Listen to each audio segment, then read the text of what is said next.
Bienvenue dans la nouvelle conférence HMO-NP, donc dans le cycle de conférences HMO-NP. Là, nous invitons ce soir Nicolas Guérin, donc de l'agence NP2F, donc une agence qui existe depuis 15-16 ans, voilà, composée d'une vingtaine de personnes et qui a eu un parcours clairement orienté sur l'accès à la commande publique. Enfin, tu nous en diras plus, hein.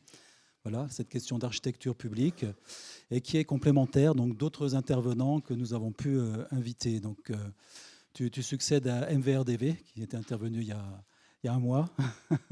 Voilà, des agences donc qu'on pourrait qualifier d'historiques et qui ont été précédées par des agences de plus petite taille, implantées dans des territoires ruraux, en périurbain, etc. Donc là, nous allons avoir affaire à une agence qui travaille sur des secteurs, voilà, si j'ai bien compris, au moins de Brest à Bordeaux, enfin bon, toute la diagonale de la France, voire plus. Comment une agence comme celle-là peut fonctionner, quelle est sa production, et puis comment tenir toujours le cap de la qualité architecturale. C'est ça notre fil rouge, quoi. Comment s'organiser, se structurer, dessiner. La question du dessin sera importante, et comment tenir le cap de la qualité. Alors rapidement, NP2F, c'est des initiales, hein, si je ne me trompe pas, je te laisserai développer par rapport à tes associés, a eu un parcours qui a commencé, entre autres, par des concours d'idées, donc Europan. Donc, c'est une agence qui a été lauréate de l'Europan en 2008, qui a été aussi lauréate des albums des jeunes architectes et paysagistes, AJAP. Et puis, avec une succession comme ça de prix, donc Grand Prix d'aménagement pour un projet de ZAC, nominé par 2 fois aussi au prix Miss Van der Rohe. Et puis, voilà, un prix ultime en France qui est l'Équerre d'Argent, dans une catégorie donc culture, jeunesse et sport pour le Centre national des arts du cirque à Châlons-en-Champagne.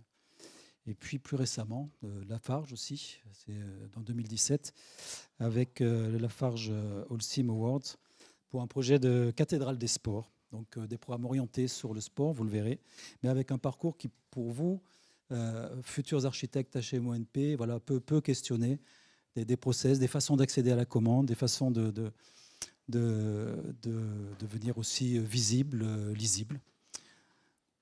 Voilà, très simplement. Baptiste, je te laisse continuer.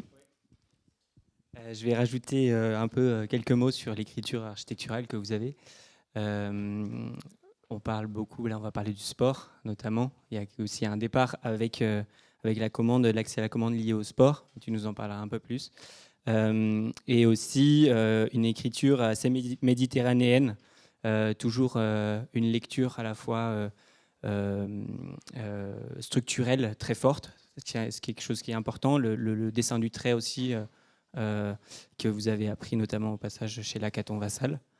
L'importance du trait et à la fois qui pose question et qui permet de questionner aussi la capacité, condenser le programme aussi, tout en ayant une ouverture sur la ville. Et ça rejoint aussi votre expérience à l'AUC, notamment avec l'espace public, voilà, sur l'urbanisme par lequel vous avez commencé. Voilà. Je te laisse. Bonjour à tous. Vous m'entendez tous bien? Ok. Déjà, je suis très content d'être là. Merci beaucoup de nous avoir invités à présenter notre travail. Je suis effectivement le N de NP2F. C'est une agence qu'on a créée il y a 15 ans, comme tu le disais, avec un parcours assez linéaire et classique. On pourrait y revenir et je serai disponible pour répondre à toutes les questions après. Mais aujourd'hui, je vais vous parler plutôt d'architecture, effectivement, de projets. Je vais montrer 4 projets et puis une recherche qui est à la base des projets finalement, qu'on a faite en 2010 sur le sujet du sport, qui nous amène aujourd'hui à travailler sur beaucoup d'équipements publics. Alors la conférence, on l'a appelée l'architecture publique. On aurait pu l'appeler aussi bâtiment public. On aurait pu l'appeler aussi architecture urbaine, puisque dans notre parcours, comme tu le disais, on a travaillé dans différentes agences, Lacaton Vassal, Herzog-Demont, etc. Mais on est tous les 4, Paul, François, Fabrice et moi, passés chez un urbaniste qui s'appelle Jamel Clouche. Et cette dimension urbaine, en cumulé, on a dû travailler 15 ans là-bas. Elle nous a beaucoup marqué, la question de la ville, du territoire. C'est une question qui nous marque. Pour autant, on dessine des bâtiments. Et donc, cette question-là, elle retranscrit finalement notre approche par rapport à l'architecture qu'on veut créer. Une architecture ouverte, une architecture publique, une architecture qui est supporter, on va y revenir, mais pour parler de mots de sport, des territoires dans lesquels elle s'inclut, une architecture enthousiaste, une architecture qui croit qu'elle peut changer le territoire et la vie des gens sans être trop ostentatoire. Ça démarre aussi cette idée-là avec la question de la forme, du dessin, et comme on l'a dit tout à l'heure, croire en la forme et croire en le dessin. Ça, c'est un petit playground qu'on aime beaucoup d'Aldo van Eyck à Lima, parce que Aldo van Eyck, lui, c'est un architecte hollandais qui a beaucoup travaillé après la guerre, la Deuxième Guerre mondiale, et lui, il dessinait des formes avant tout, et il disait que les formes créaient des usages, que les usages créaient des lieux, et que les lieux tous ensemble créaient une urbanité ou une ville ou une vie. Et lui, il a dessiné 700 playgrounds à Amsterdam après la Deuxième Guerre mondiale, quand la ville a été bombardée, en disant que ces formes allaient remettre un peu de vie dans cette ville meurtrie, et notamment avec les enfants, qui allaient amener un imaginaire, une liberté, un enthousiasme par rapport à ce qu'ils dessinaient, et en pensant que ces usages-là, la prise de position d'un espace, pouvait rechanger la vie. Ça nous a amené à nous intéresser à la question du sport, un peu, ces histoires-là. Le sport, moi, c'était mon sujet de PFE, donc à la fin de mes études, pendant que François-Paul et Fabrice travaillaient ensemble sur un autre sujet qui était plus en lien avec l'architecture et l'urbanisme déjà. Je sais pas, ils appelaient ça urbatecture, c'était un peu bizarre, mais ça parlait déjà de rapport entre la ville, l'architecture et comment ça se mélange. Et puis le sport, avec un de mes professeurs de l'école qui me suivait pour mon diplôme, Thierry Mandoul, on a proposé au pavillon de l'Arsenal à Paris de faire une étude. Donc ça remonte un peu, c'est il y a 10 ans, c'était en 2014. Mais en 2014, le sport, c'était pas du tout à la mode comme là, maintenant ça l'est, surtout après l'été qu'on vient de vivre, parce qu'on avait perdu 2 fois les JO, en 2008 et en 2012. Plus personne n'y croyait vraiment. Paris, c'est pas trop une ville de sport comme ça quand on regarde. En tout cas, à l'époque, les berges de Seine, tout ça, c'était pas transformé. C'était un Paris un peu d'un temps passé. Mais le directeur du pavillon de l'Arsenal a trouvé ça assez intéressant qu'on regarde les espaces du sport. Et nous, ce qui nous intéressait, c'était de regarder les espaces du sport, mais presque comme un prétexte, pas en tant que tel, mais plutôt dans le rapport ou dans les espaces qu'ils fabriquaient dans la ville. Donc le premier travail on a séparé cette recherche en trois grands thèmes. Le premier, c'était des atlas, donc c'était des très grands dessins qu'on a dessinés qui montraient des lieux de sport très différents, variés. Alors là, c'est le jardin de Romain Covolan, qui est à Sainte-Geneviève-des-Bois, qui est un mec qui habite là, mais qui transforme son jardin en playground, en coulant, en DIY, des formes, etc., et qui fait varier. Et il invite des gens à pratiquer du skate dans son jardin. C'est le jardin de sa maman, d'ailleurs. Et ça devient un petit équipement public de quartier, juste derrière une barrière super simple. Donc c'est une forme qui crée un usage, qui crée un lieu. Voilà, on est déjà un peu là-dedans. Ça, c'est une autre typologie, c'est le stade Bauer, c'est le stade du Red Star qui est à Saint-Ouen, qui est un stade assez beau, qui a un immeuble dans sa tribune, moi j'appelle ça virage, parce qu'à Marseille on dit les virages, mais la tribune du petit côté, et puis deux tribunes latérales qui sont en train de changer d'ailleurs aujourd'hui, mais qui montrent aussi comment la ville, elle peut avoir un rapport hyper ténu et super serré avec un terrain de sport, et ce que ça fabrique, c'est qu'il y a des gens qui regardent le match depuis le bâtiment en triangle. Et puis voilà d'autres exemples comme Roland Garros, c'est 460 000 spectateurs en gros sur 3 semaines, c'est assez petit finalement quand on regarde, et c'est une rue, et en dessous c'est des pavillons de Boulogne assez chic, assez bourgeois, de la banlieue ouest de Paris. Après, il y a des masterpieces d'architecture comme ce bâtiment de Jean Pécou, le centre Jules Ladoumègue, qui est un bâtiment incroyable, qui est à droite c'est le périph' et à gauche c'est Paris, donc qui est sur la ceinture verte, on va y revenir, mais c'est cet endroit où il y a beaucoup d'espaces de sport à Paris. Bon voilà, on a regardé un peu tout ça, mais toujours en essayant de comprendre le rapport entre le sport et la ville, entre la ville et le sport, et comment une petite rue là, entre les deux stades, Parc des Princes et Jean Bouin, qui est une voie à sens unique, la semaine c'est rien, et le week-end c'est un lieu public incroyable avec des dizaines de personnes qui passent par là. Ou alors comment la ville de Paris elle s'est transformée et elle a mis du sport dans son urbanité, mais que un peu que dans des espaces extérieurs, playground, mais là où elle pouvait, donc avec des formes un peu différentes. Je vais montrer des dessins après. Je vais remontrer aussi ce projet-là parce que ça c'est le TEP, donc terrain d'éducation physique, qui est situé dans le quartier de Saint-Paul, mais qu'on a transformé nous après ce travail-là. Voilà, bon, d'autres typologies en dalles. Là, c'est la dalle Beaugrenelle avec ses tours et puis son urbanisme de dalles, et il y a un grand terrain au-dessus. Ou un autre terrain d'éducation physique, un TEP, qui est à Pigalle, qui est un terrain de basket assez connu, avec pas mal de couleurs et qui change aussi selon les graphistes qui viennent peindre le sol.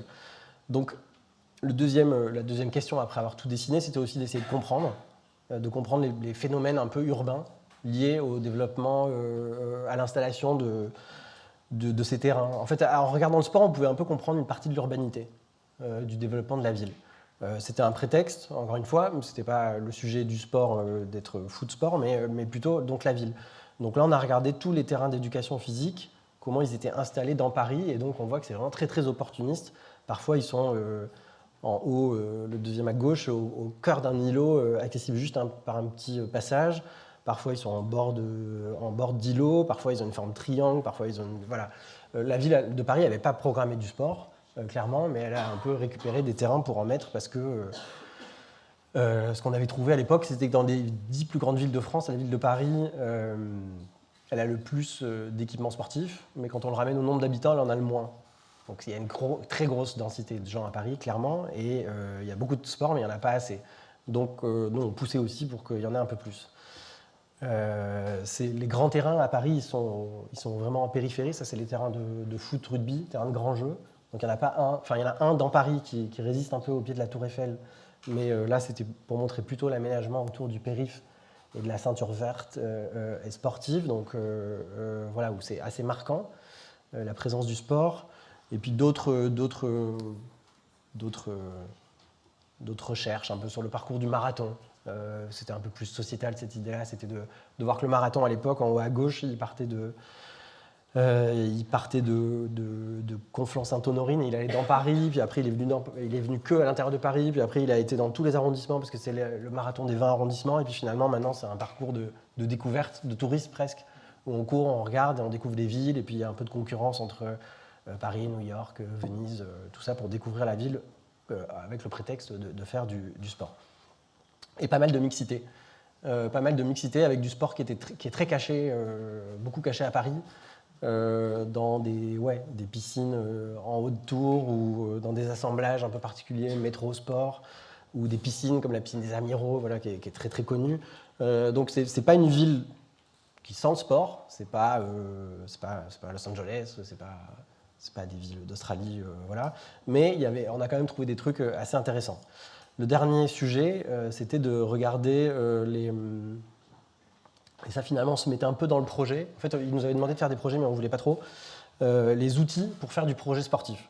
Donc, on a un peu décortiqué. Donc là, ce qu'on voit, c'est la question de la structure, de la grande portée. Quand on dessine un gymnase qui fait 40 par 20, bon, c'est une question.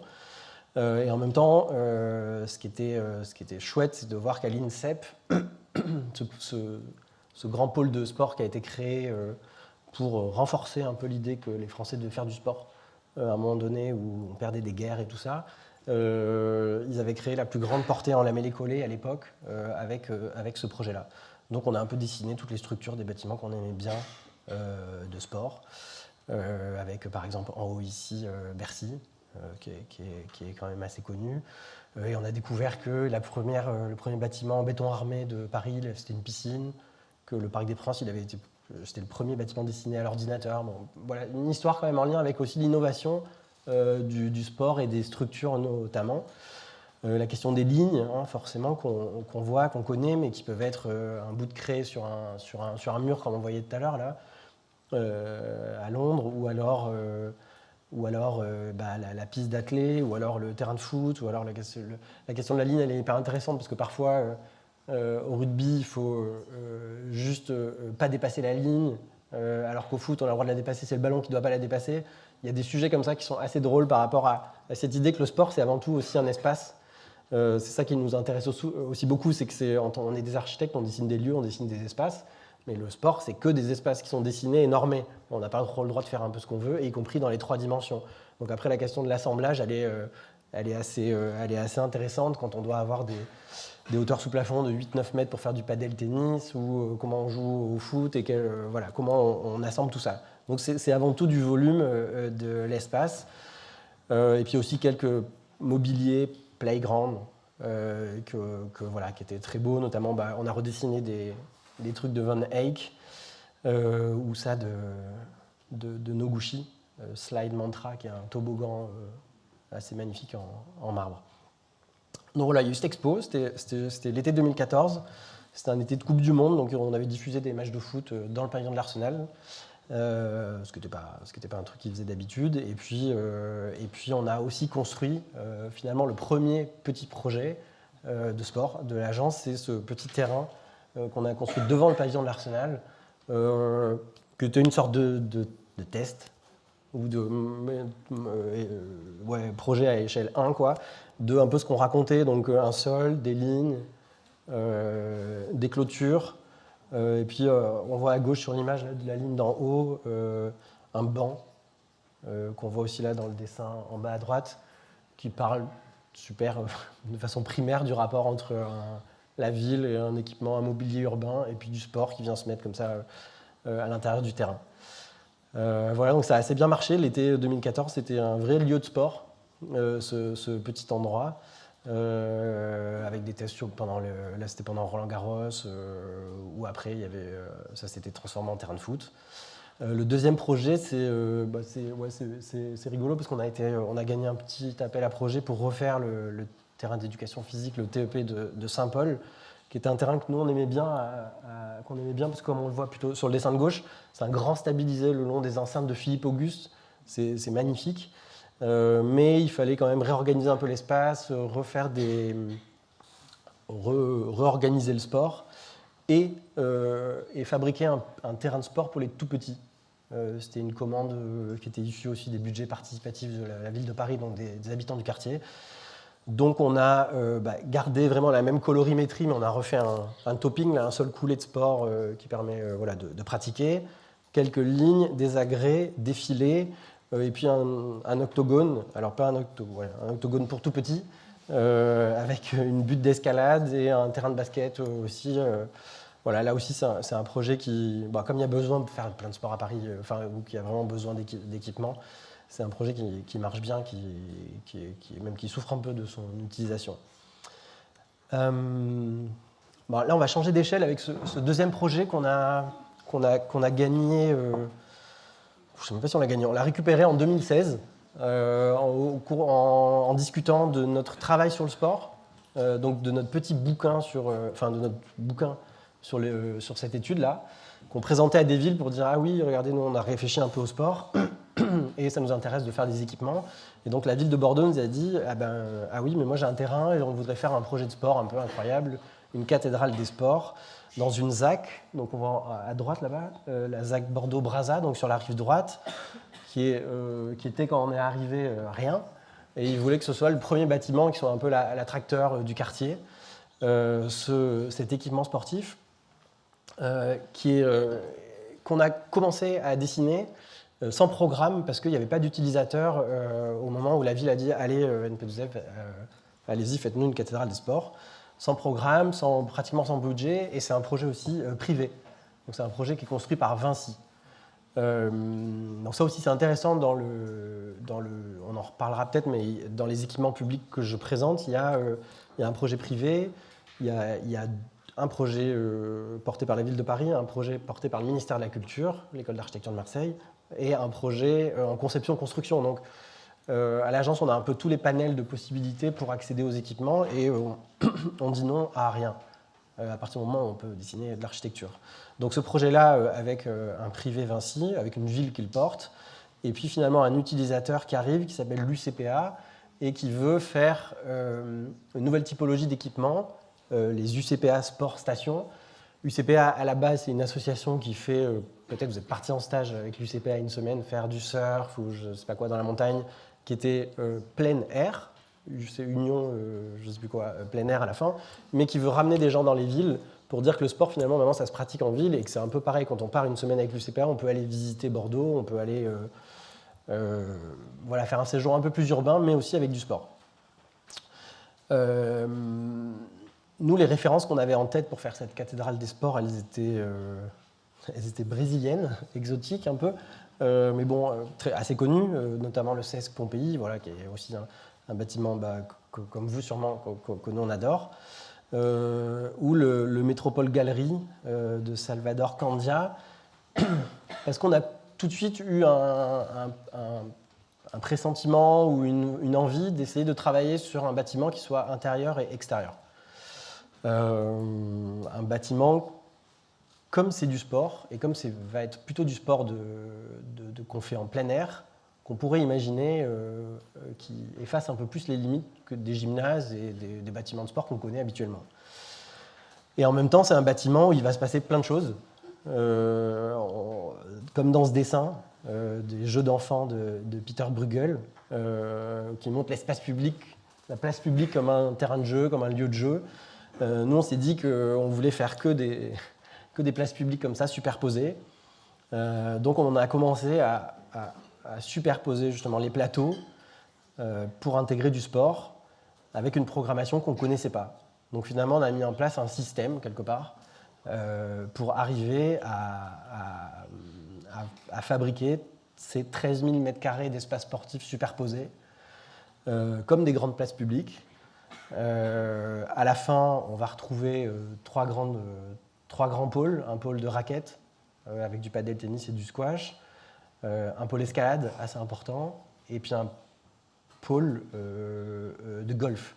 Donc ça, c'est avec un practice de golf et avec l'approche et tout le jeu du golf, mais qui est résumé,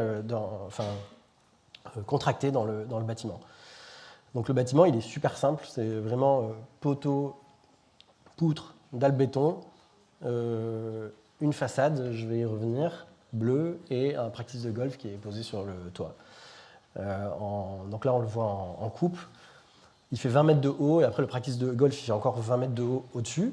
Donc voilà, à la fin, il arrive à 40 mètres, sachant que le PLU, Non, le règlement d'urbanisme de la ZAC, il disait plutôt que tout le monde devait être à 20 mètres, mais nous, on a dit que le sport, ça se voyait pas trop haut, que c'était un filet, donc ça n'existait pas, donc on pouvait monter plus haut.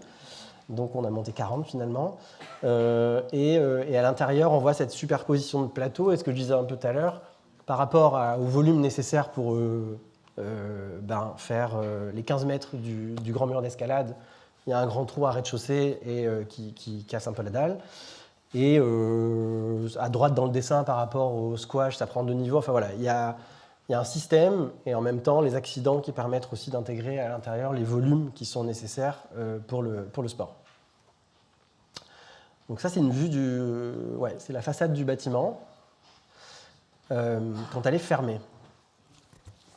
Parce qu'en fait, avec cette petite envie qu'on a, cette petite volonté qu'on avait de réfléchir un peu à la question de la thermique et du bioclimatique, et de l'écologie, on s'est dit qu'on n'allait pas chauffer les espaces de sport. Donc on a dit à l'UCPA, en fait, tous les sports, raquettes, golf notamment, sont des sports de plein air. On ne contrôle pas la température habituellement quand on joue dehors ou quand on escalade dans la montagne. On pourrait ne pas les chauffer. Donc on a commencé à travailler sur ce sujet-là. Aussi en rapport avec le fait que dans la donnée d'un projet, il y a l'économie. Enfin, clairement, voilà. et que le projet il fait 15 000 m² et le budget est de 19 millions d'euros de travaux. Donc il fallait quand même trouver des leviers pour aussi faire ça, ce qui se fait pas facilement. Donc supprimer la façade, c'est un gain d'économie réelle, donc d'argent. C'est un gain de carbone, parce que la menuiserie ou la façade d'un bâtiment, ça pèse lourd. Mais c'est un gain de carbone quand on le regarde long terme qui est monstrueux, parce qu'on ne va pas chauffer. On ne désenfume pas, donc le bâtiment il respire librement. Donc en fait c'est un gain à tous les niveaux. Et même pour la blague, c'était aussi un gain parce que c'est pas de la surface taxable pour le promoteur. Donc il était vraiment très très très content. C'est comme un parking. C'est pas de la SDP en fait. Donc on a travaillé sur ce sujet-là, mais l'UCPA nous a dit quand même votre truc c'est un peu bizarre, ça va être un courant d'air c'est sûr. Donc réfléchissez, enfin voilà, il faut quand même arriver à le fermer un peu. Donc on s'est dit qu'on allait aller au salon de l'agriculture et regarder les filets qu'on met dans les serres ou qu'on met autour des champs pour couper le vent. On était les seuls archis, hein. Et on a regardé des tests de filets par rapport avec les pompiers au pourcentage de je coupe le vent mais je laisse passer la fumée, etc., etc. Et on a trouvé le bon filet qui en fait enveloppe, comme on le voyait dans l'image tout à l'heure, tout le bâtiment.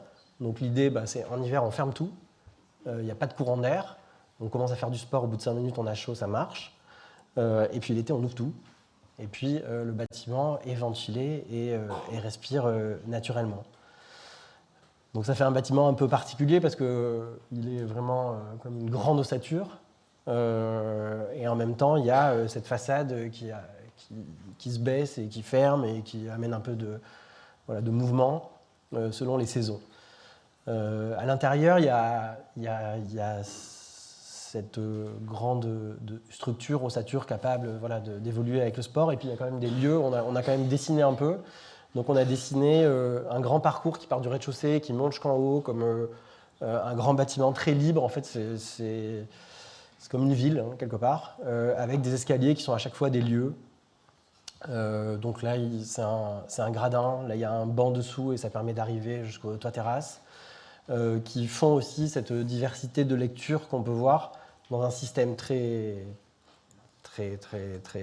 répétitif et en même temps des lieux très différents quand on regarde un peu plus près dans le système. Voilà, donc rapidement un petit tour des lieux en plan. Donc là, on est à rez-de-chaussée, donc il y a un grand restaurant qu'on voit à gauche. À droite, il y a quand même une partie commerciale qui est un carrefour, je crois. Qui rapportait un peu d'argent, un peu plus que le sport qui ne rapporte pas grand-chose.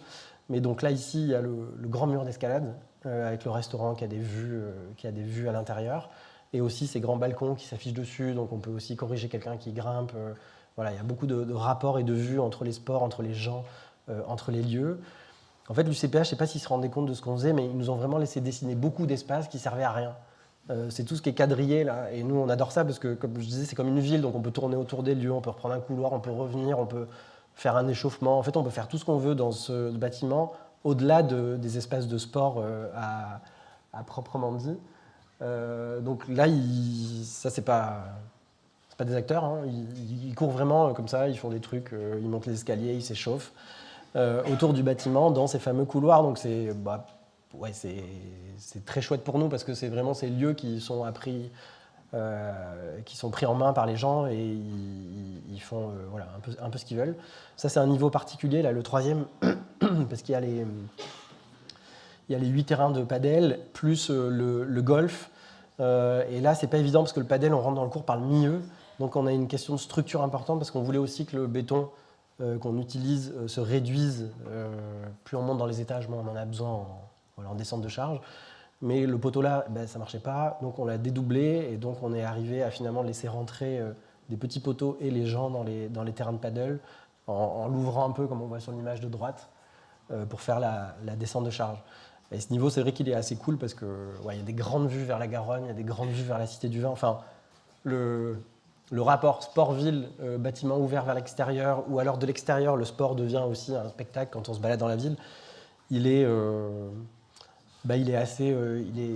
finalement assez réussi dans tous ces espaces-là. Voilà, et puis le dernier spot à la mode à Bordeaux pour voir le coucher du soleil, c'est le toit terrasse, avec le practice de golf. Donc là, il y a une vue incroyable sur tout Bordeaux. On est à 20 mètres, donc, comme je disais tout à l'heure, et on peut tirer des balles pour ceux qui... Voilà, donc ça fait 80 mètres de long. C'est très asiatique comme typologie, on n'en a pas trop des bâtiments comme ça en France. Mais voilà, c'est un bâtiment qui est super important dans l'histoire de l'agence. C'est un bâtiment qui, pour nous, nous a permis aussi de tester des choses, de tester une approche. Donc, je le disais, bioclimatique, c'est 56% d'économie de carbone sur 10 ans, par exemple.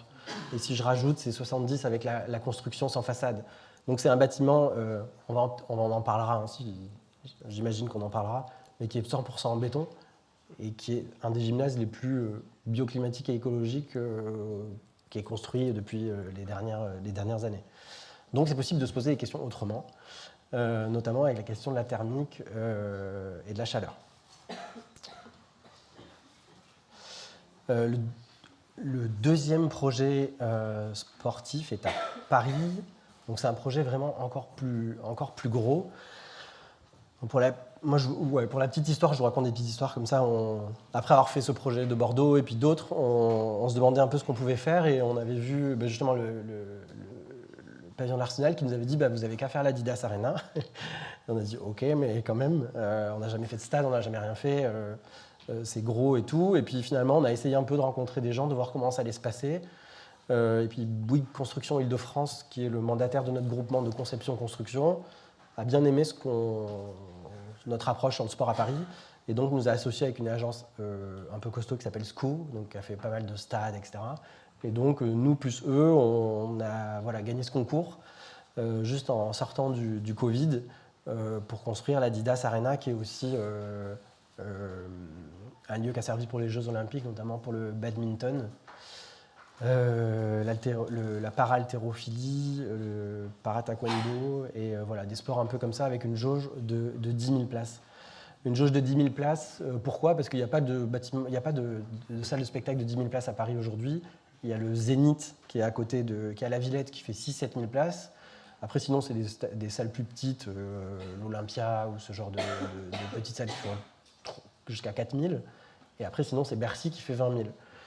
Et nous, notre exploitant de salles, c'est le même que Bercy. Donc ça veut dire qu'aujourd'hui, est le même que le Bataclan. Aujourd'hui, il a 3 salles, autour de 3-4 000, 10 000, 20 000.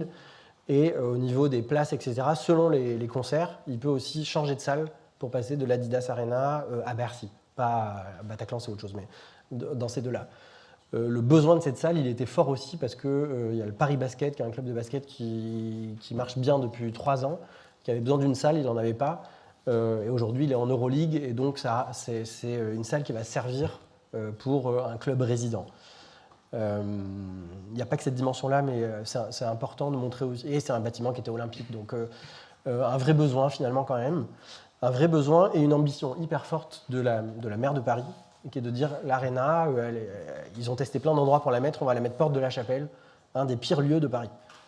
Un des pires lieux d'autoroute, de périph, de no man's land, de collines du crack, de lieux vraiment hyper chauds, quoi. Un lieu qui est rien aujourd'hui, donc comme on voit sur ces dessins. Donc dans l'équipe, on avait aussi l'agence d'urbanisme Gros, qui travaillait avec nous et qui nous a apporté plein de choses, notamment dans cette approche un peu urbaine de comment on va faire ce bâtiment. Donc ça, c'est des dessins qu'ils ont fait eux.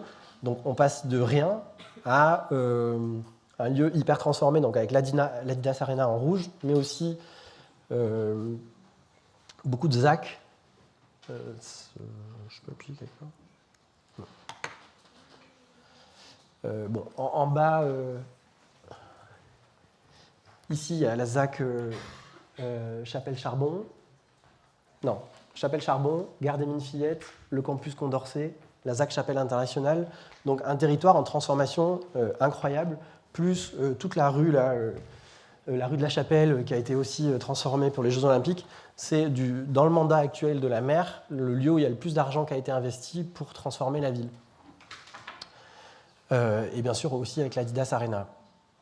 Nous, dans notre tête, on avait des références hyper classiques, des théâtres comme l'Opéra Garnier, et d'autres, qui parlent aussi d'une forme d'urbanité un peu parisienne, un peu resserrée, de petits parvis, mais aussi de bâtiments qu'on lit en strates, comme on voit sur l'Opéra Garnier, avec des grands rez-de-chaussée très accueillants. Au premier étage, des grands ambulatoires, comme on faisait à l'époque, avec des vues sur la ville, etc., en balcon. Et puis au-dessus, des formes qui sont globalement, généralement, dessinées par rapport au volume dont elles ont besoin. Après, avec ces références-là, on avait beaucoup d'envies, notamment des petites envies, un peu particulières par rapport à un grand équipement comme ça, un grand stade, des petites envies de faire quartier, de produire du bien-être, de fabriquer un équipement grand parisien, donc un bâtiment qui n'était pas juste tourné vers Paris, mais aussi vers le Grand Paris, un rez-de-ville, donc un bâtiment de rez-de-chaussée accueillant, ouvert, un point de vue au-dessus, et une couronne métropolitaine encore au-dessus. Alors, vous me voyez venir pour ceux qui connaissent un peu le bâtiment, c'est comme ça qu'on l'a imaginé. Il y a un premier niveau en bas qui est la strate urbaine, qui est cette envie folle d'ouvrir le bâtiment sur le quartier. De dire, c'est pas parce qu'on est à la porte de la Chapelle qu'il faut qu'on ferme ce bâtiment sur lui-même, et que les gens qui rentrent à l'intérieur et qui payent un ticket, ils ne voient pas ce qui se passe dehors, et à l'inverse, quand on est dehors, il faut qu'on voit ce qu'il y a dedans. Donc une strate à rez-de-chaussée qui fait 11 mètres, 50 de hauteur, très ouverte, à 360 degrés. Au-dessus, il y a une grande terrasse aussi qui va permettre de faire tout le tour du bâtiment, qui est un vrai lieu, qui a un bandeau qui sert de garde-corps et qui va faire passer des messages. Donc là, on passe un peu à une échelle un petit peu au-dessus, là, avec notamment ce bandeau et ces messages. On est plutôt à l'échelle du quartier. Quand on sort du métro Porte de la Chapelle, on voit qu'il va y avoir un concert à l'Adidas Arena ou un match de basket. Et au-dessus, la couronne métropolitaine, qui sont ces grands volumes nécessaires pour faire une grande salle, plutôt opaques, mais avec une forme qui rayonne et qui dit que je suis un équipement du Grand Paris et pas qu'un équipement parisien. Donc ça, c'est pour le quartier et la manière dont on a inséré le bâtiment. Une autre dimension importante et assez géniale de ce projet, c'est qu'en bleu, c'est une grande salle de 10 000 places, logo, quoi. Et après, les deux autres éléments sont deux gymnases. Ce sont deux gymnases de quartier, deux gymnases de la ville de Paris, qui, dans la restructuration de la Porte de la Chapelle, étaient un besoin, et qui sont avec l'aréna. Donc ça veut dire que dans cette aréna olympique, de grands spectacles, blabla, il y a des gens, des associations, des scolaires, des gens du quartier qui vont venir tous les jours à l'intérieur. Et donc pour nous, c'était aussi une manière de se dire, bah voilà, ce grand rez-de-chaussée, il doit être vraiment super ouvert à tous, tout le monde traité de la même manière. Ce bâtiment, il ne doit pas écraser, et c'est un bâtiment qui doit être le plus accueillant possible parce que c'est un bâtiment qui va servir tous les jours. Donc voilà l'axonométrie un peu resserrée de ce que ça donne en volume. Je vous ai mis quelques tests aussi qu'on a fait rapidement. C'est aussi une manière de parler de la manière dont on conçoit les projets. On les dessine très vite en 3D, avec Rhino, qui est un très très bon logiciel. Moi, je vous conseille de laisser tomber SketchUp définitivement et de passer à Rhino. Et de tester des choses. Et ça, c'est un test qui date de juin, quoi. Même avant le premier rendu, très très vite. On a, voilà, en discutant avec tout le monde, on voit cette idée de rez-de-chaussée.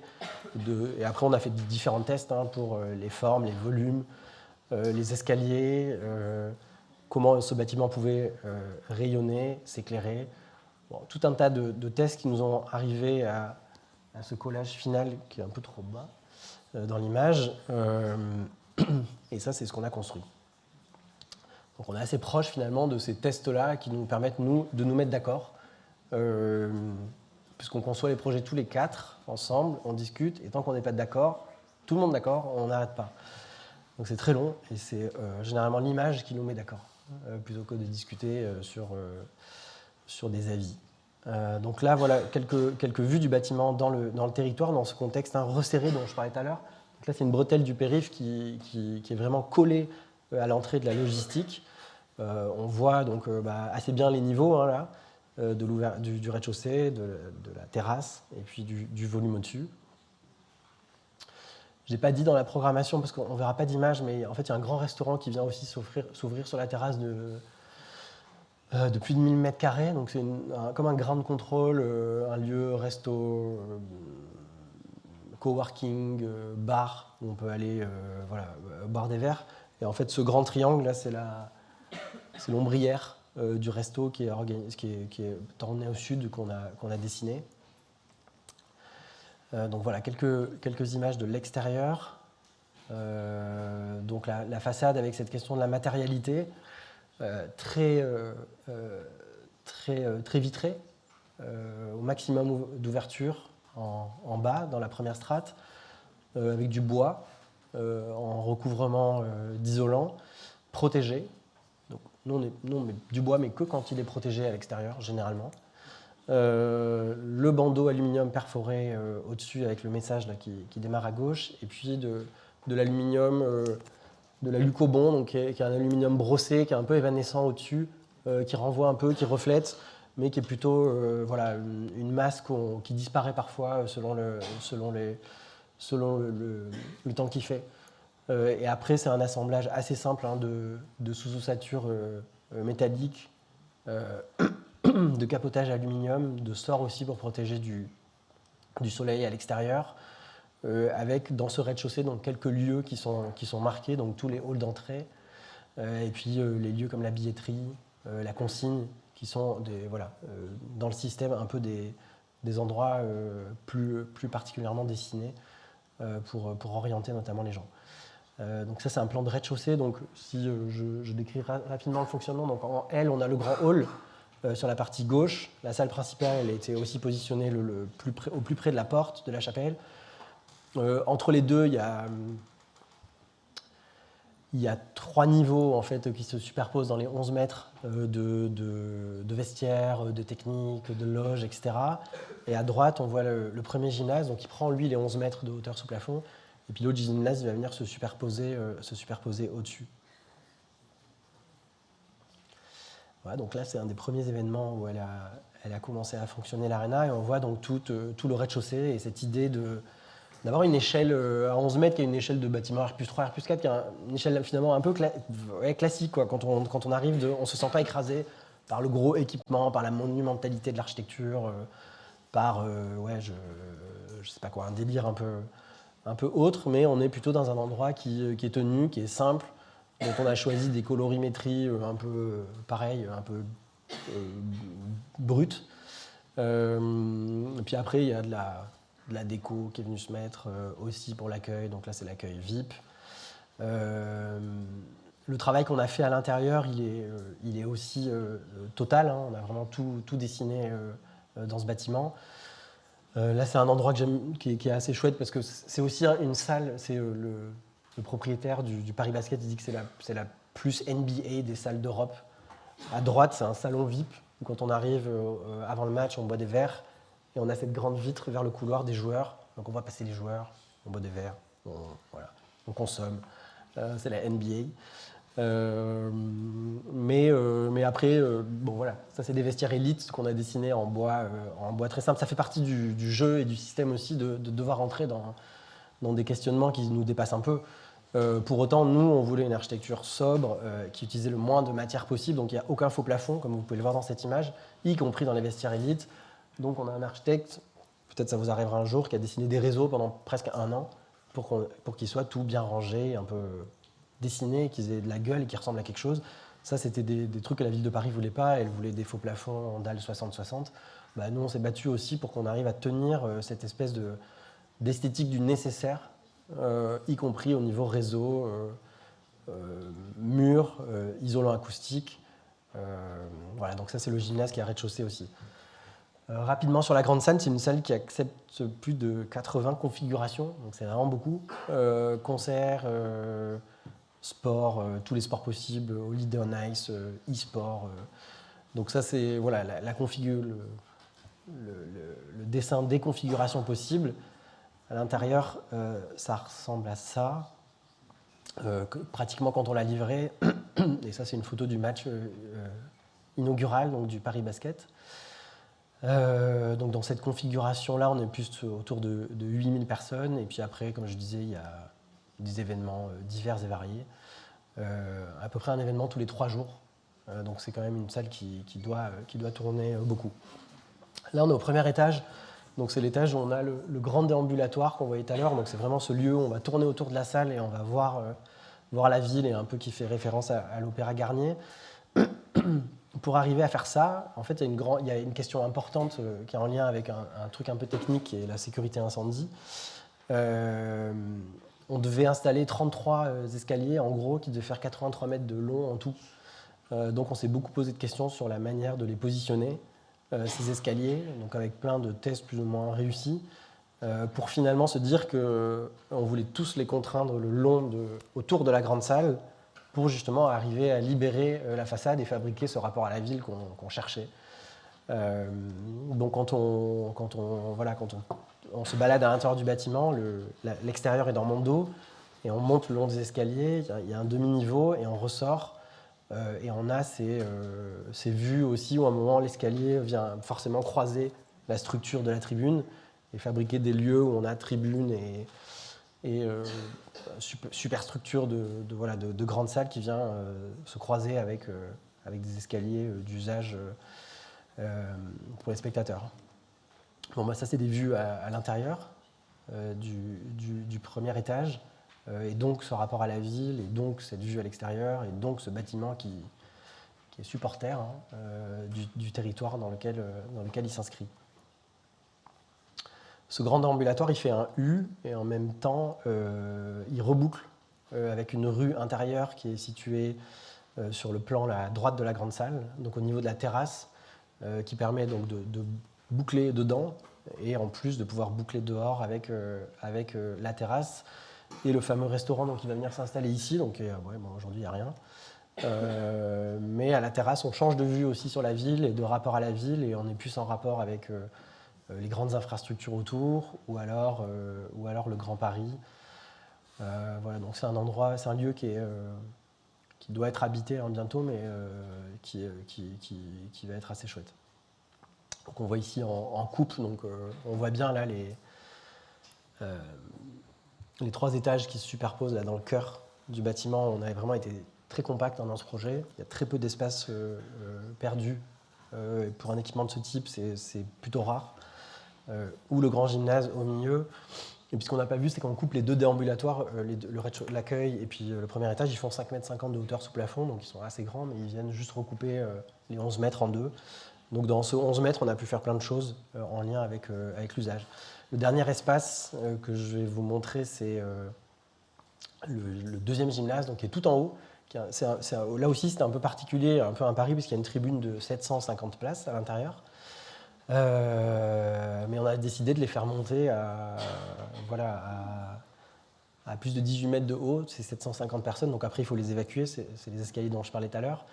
Mais ça fabrique forcément un rapport à la ville aussi qui est mise en scène par cette grande fenêtre qui est assez chouette. Donc sur l'est, sur la partie, donc on est entre le périph' et le boulevard des Maréchaux, là, et il y a une plaine de sport qui va venir se construire là à la place de ce bâtiment-là. Voilà, donc c'est un grand bâtiment, et c'est un bâtiment qui veut être un bâtiment positif pour le quartier. Voilà, là on le voit d'un peu plus loin. Alors attention, là je vais vous montrer 2 trucs, je ne sais pas comment ça va marcher au niveau son.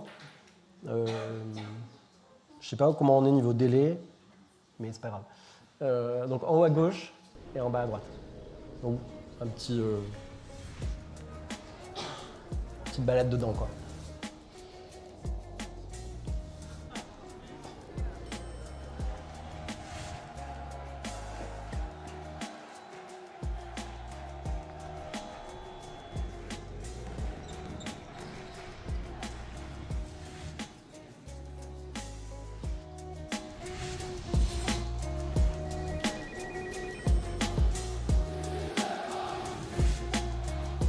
Donc ça, c'est le fameux Skybar dont je vous parlais.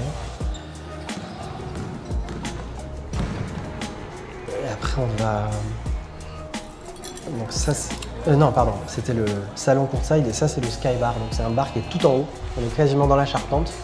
Et on a une vue plongeante comme ça. Donc pareil, c'est des espaces VIP qui permettent d'avoir des offres un peu variées. Là, on est dans les loges. Ça, c'est plutôt les loges du premier étage. Donc c'est un grand salon partagé. Et après, il y a les loges privées au-dessus. Il n'y en a pas beaucoup, il y en a 12, mais pour ceux qui voient comment les stades sont foutus, c'est une grande tribune un peu VIP, et puis après les autres grands publics autour. Voilà pour l'Adidas Arena. Alors on change de thématique avec les deux projets que je vais présenter maintenant. Et on change un peu de manière aussi de fabriquer de l'architecture ou de réfléchir à l'architecture, parce que là, le groupe scolaire Romainville à Paris est un bâtiment qui est 100% une rénovation. Donc c'est 100% une rénovation globale, comme il l'appelle, où on doit réfléchir au devenir d'une école, de 3 écoles, de 2 écoles primaires et d'une maternelle. Et alors, quand on prend en main un bâtiment existant, forcément, on fait un peu de recherche et d'archéologie. C'est quoi une école Jules Ferry, qui a été construite en 1913 ? C'est une école qui fait partie d'un système qui a été mis en place poétiquement par Jules Ferry. Donc, à la fin du 19e, début du 20e, pour donner accès à l'éducation publique, laïque, gratuite, aux enfants de France, pour combattre l'analphabétisme, je crois, comme il l'écrit.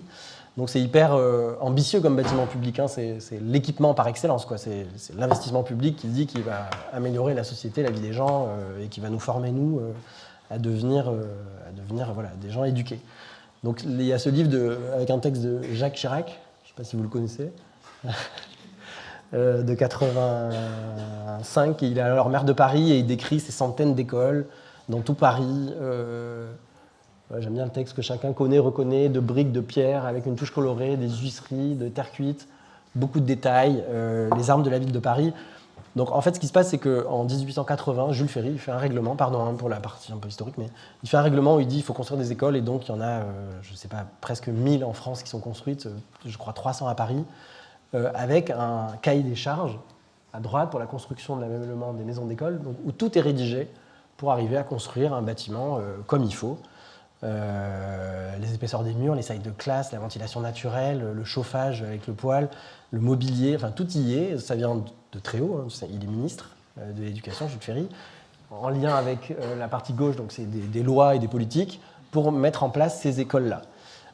Donc à Paris, c'est tous les petits hachurés noirs, et nous on travaille sur celle-là, donc qui est dans le 19e, le groupe scolaire Romainville. Donc voilà, il est dessiné comme il est dessiné à l'époque, c'est-à-dire plutôt très bien, avec beaucoup de finesse. On voit les 3 entrées, donc les 2 écoles. Bon, à l'époque, c'était garçon, fille et maternelle. Donc maintenant, c'est 2 élémentaires et une maternelle mixte. Mais voilà, ce grand mur de soubassement, ces grandes issueries, je pense la générosité architecturale dans les ouvertures, ce qu'on a du mal à faire aujourd'hui. Un bâtiment qui est assez beau.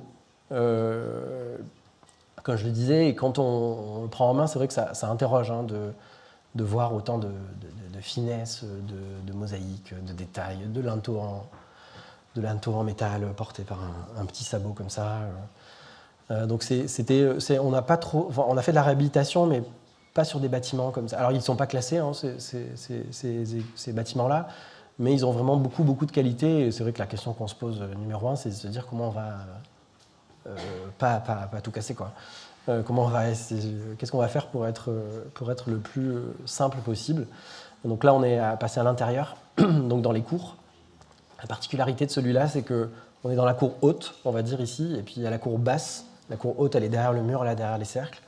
On va y revenir, mais c'est un point un peu singulier du projet. Et puis à l'intérieur, c'est comme c'est, quoi. C'est comme on connaît les salles de classe. Mais donc la question, c'est un peu comment on va faire de l'architecture ambitieuse et contemporaine là-dedans. Donc ça, c'est la salle la cantine. Et puis les salles de cours, ça ressemble à ça. Et il y a des finesses qu'on a notées, qu'on a analysées, qu'on a recherchées, qu'on a tout de suite dit qu'on voulait conserver. Donc ces jardinières-là, le banc, les sols, qui sont vraiment des endroits intéressants et à conserver. Et c'est la première question qu'on se pose, nous, quand on le prend en main. La deuxième question qu'on se pose, c'est comment on répond au programme de la ville, qui n'est pas grand-chose, mais qui est juste améliorer les conforts. Donc améliorer les conforts avec 3 typologies de confort. L'accessibilité universelle pour tous et pour tous les handicaps, en bleu.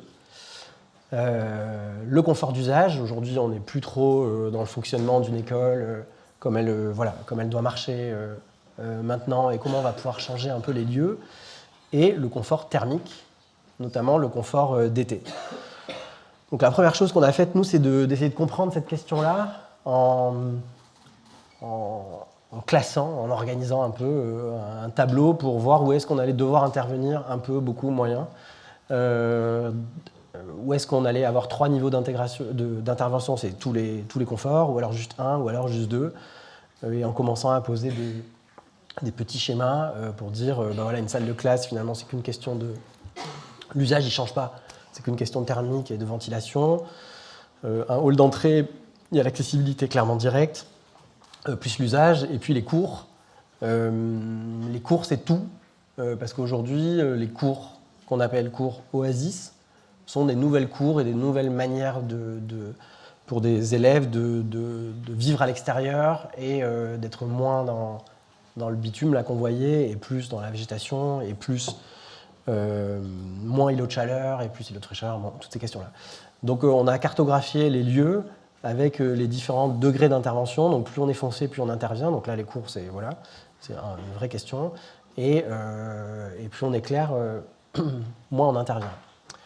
Mais nous, on a posé une question en plus à la ville, que celle dans la thermique et que celle du confort d'été.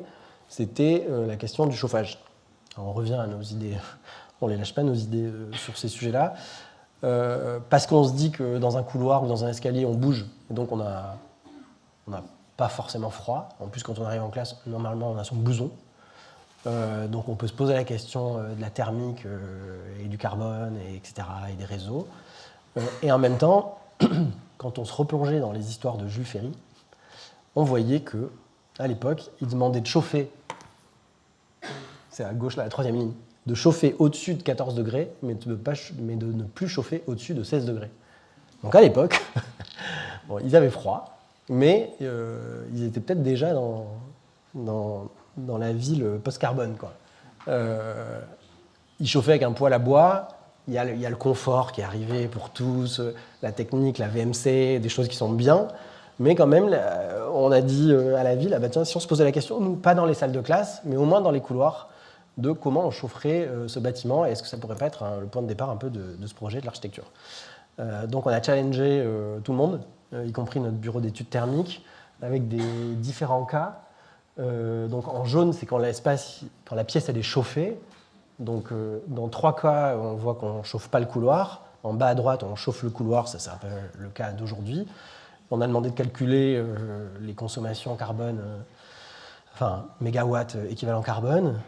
Et après, selon où on place l'isolant, donc soit dans le scénario 1, sur les 2 murs extérieurs, soit dans le scénario 2, un demi-isolant à l'extérieur et un demi-isolant dans la salle de classe, soit dans le scénario 3, tout ici, comment allait se comporter le bâtiment. Donc il se comporte comme ça. Si je zoome, c'est ça. Donc selon les scénarios, donc là c'est la rentrée scolaire, le 15 janvier, c'est le pire moment. Parce que l'école, elle n'a pas été chauffée, elle a été juste maintenue à 17 degrés, là, comme on le voit sur la courbe jaune, et puis remettre le chauffage, et donc on repasse à autour de 20. Donc en jaune, c'est quand on chauffe. C'était le scénario 4 en bas à droite. Et après, les autres scénarios nous montrent comment se comporte le couloir en janvier, quand il fait froid et quand on rentre des vacances de Noël, selon les scénarios de où on place l'isolant. Donc le meilleur scénario, je reviens parce que peut-être qu'il y en a qui n'ont pas suivi, c'est le scénario 1, quand les 2 isolants sont à l'extérieur. Pourquoi ? Parce que, c'est basique, hein, mais le froid va moins rentrer, mais aussi le chaud de la classe va un peu irriguer le couloir. Donc on va se servir d'un pont thermique, accepté pour chauffer le couloir et se dire que quand il fait froid, on ne descend jamais en dessous de 11-12. Ce qui n'est pas beaucoup. Donc la ville nous a dit non, il faut faut regarder pour pas qu'il fasse sous 14 degrés. Parce que 14 degrés, ce ne sera pas acceptable. Donc on a dit à la ville, ok, mais en même temps, les enfants, ils ne sont pas dans les couloirs tout le temps. Et puis ils sont habillés et ils bougent. Donc ce qu'on voit ici, c'est le même travail, mais les bandes verticales, c'est la montée des enfants le matin, la redescente et la remontée à la récré, la redescente à midi, et la remontée le soir et la redescente. Pour dire, en fait, ils ne sont pas là beaucoup. Donc qu'est-ce que ça veut dire que ce couloir non chauffé, combien de temps ils vont être dedans ? Et comme ils sont habillés, est-ce qu'on peut se dire que, regardez ce que ça veut dire. Donc on voit qu'on est toujours sous 14 degrés, mais que plus la journée avance, le pire c'est le matin à la montée. Mais finalement, en plus la montée on monte, donc on bouge plus. Bon, il y a tout un tas de trucs de questions qu'on peut se poser par rapport à ça. Donc on leur a fait un autre tableau. Pardon, hein, c'est un peu moins foufou que l'Arena là, mais où on voit que en janvier, selon les couloirs, parce qu'en plus il y a une question de selon où ils sont placés, ils prennent le soleil ou pas, il y a 30 minutes, 35 minutes, 25 minutes, 43 minutes, 33 minutes, où on est sous 14 degrés. Donc on considérait qu'une montée c'est 5 minutes, donc ça veut dire qu'il y a 5 fois dans le mois de janvier où les élèves ils seront sous 14 degrés, 5, 6 fois, 7 fois, ça dépend la montée. Et après on a calculé avec... Donc là on parle de température. Mais la température, ce n'est pas forcément ce qu'on ressent. Donc il y a d'autres modèles de calcul de thermiciens qui s'appellent le PPD-PMV, qui calculent le confort ressenti. Je ne sais plus exactement par nom, mais ils posent la question à 20 personnes. Si elles disent qu'elles se sentent bien ou pas bien, ça fait le truc. Et donc ils arrivent à sortir des conforts. Et là, ce qu'on voyait, c'est que dans 97% des cas, dans notre cas, on est confort. Donc on s'est dit, avec la ville, qu'on allait essayer de faire ça dans ce projet-là. Donc ne pas chauffer et pour la petite histoire, on va quand même conserver des radiateurs, finalement, avec un réseau qui sera indépendant de tous les autres pour pouvoir l'allumer un peu si jamais vraiment ça descend bas. Mais c'est des sujets qui sont vraiment, de toute façon, d'actualité et intéressant à regarder pour nous en tant qu'architectes, parce qu'après on va voir que forcément ça a un impact dans l'espace. Rapidement, il y a aussi la question du confort d'été selon les scénarios. Donc on voit la température, donc ça c'est pendant le mois de juin, où est-ce qu'elle monte et où elle descend. Et alors dans le confort d'été, c'était un peu l'inverse qui nous est arrivé. Selon les scénarios, on était globalement toujours sous 28, qui est le seuil qu'ils nous ont demandé de ne pas dépasser. Mais on a calculé avec un autre modèle de calcul qui s'appelle la méthode Givoni, donc c'est encore autre chose, qui met en relation la température avec l'humidité absolue. Et là, tous les points qui sont en dehors du cercle orange, ça veut dire qu'on n'est pas dans le confort. Je suis prof de thermique là. Et donc, c'était pas bien. On était bon, mais en fait, on n'était pas bon. Donc, il y a des dispositifs autres qui vont venir fabriquer le confort et essayer d'améliorer cette idée du confort d'été. Donc après, on a recartographié notre petit bâtiment. Et donc, on voit en jaune ce qui est chauffé et en bleu ce qui n'est pas chauffé. L'impact dans l'espace, c'est ça. Donc, c'est des stores extérieurs et des isolants. Donc, c'est super simple. Dans le couloir, c'est des stores extérieurs et des isolants. Et dans la salle de classe, ce que vous voyez apparaître, c'est des brasseurs d'air qui vont aussi améliorer cette histoire du confort d'été de Givoni, parce que quand on brasse l'air, on ressent moins la chaleur que quand il n'est pas brassé. Donc en juin, mai-juin, canicule, etc., les brasseurs d'air vont fonctionner, les fenêtres vont s'ouvrir et la pièce elle sera ventilée et rafraîchie naturellement, sans clim. Ce qu'on voit à gauche, c'est la partie donc, isolée du mur de la salle de classe, avec un revêtement en bois, et puis les fenêtres qui vont être changées a priori, bon, c'est pas sûr, mais avec de la couleur aussi pour s'intégrer dans cette histoire des écoles Jules Ferry. Donc voilà, après c'est beaucoup le projet dans l'existence, c'est aussi beaucoup de relevés et de questions qu'on se pose par rapport à des typologies, par rapport à comment on conserve une image d'une architecture sans trop la dénaturer, mais en même temps en recoupant les fenêtres. Donc ça c'est le projet de nos façades qui cherche à se mettre vraiment dans cette histoire. Je reviens à ma petite carte mentale pour parler des usages. Je vais vous présenter quelques lieux, parce que finalement, l'impact voilà, de la thermique et de la salle de classe, c'est quelque chose, mais il y a aussi dans ce projet des petites micro-architectures qui viennent s'intégrer un peu dans tout le bâtiment, de haut en bas. Donc à rez-de-chaussée, j'avais montré la photo du réfectoire, là, qui était un peu horrible. Donc là, ce qu'on a proposé, c'est de réouvrir tout le réfectoire, de faire une vraie intervention dans le mur, d'avoir des grandes fenêtres, de mettre un petit auvent là, qui reprend aussi ce qu'on voyait au début, donc une intervention très fine, mais qui se met un peu dans l'histoire de ce bâtiment, qui était des blocs en briques avec des auvents un peu partout. Et puis voilà, aussi dans l'usage, une manière de se laver les mains autre qui permet aux enfants d'être accompagnés.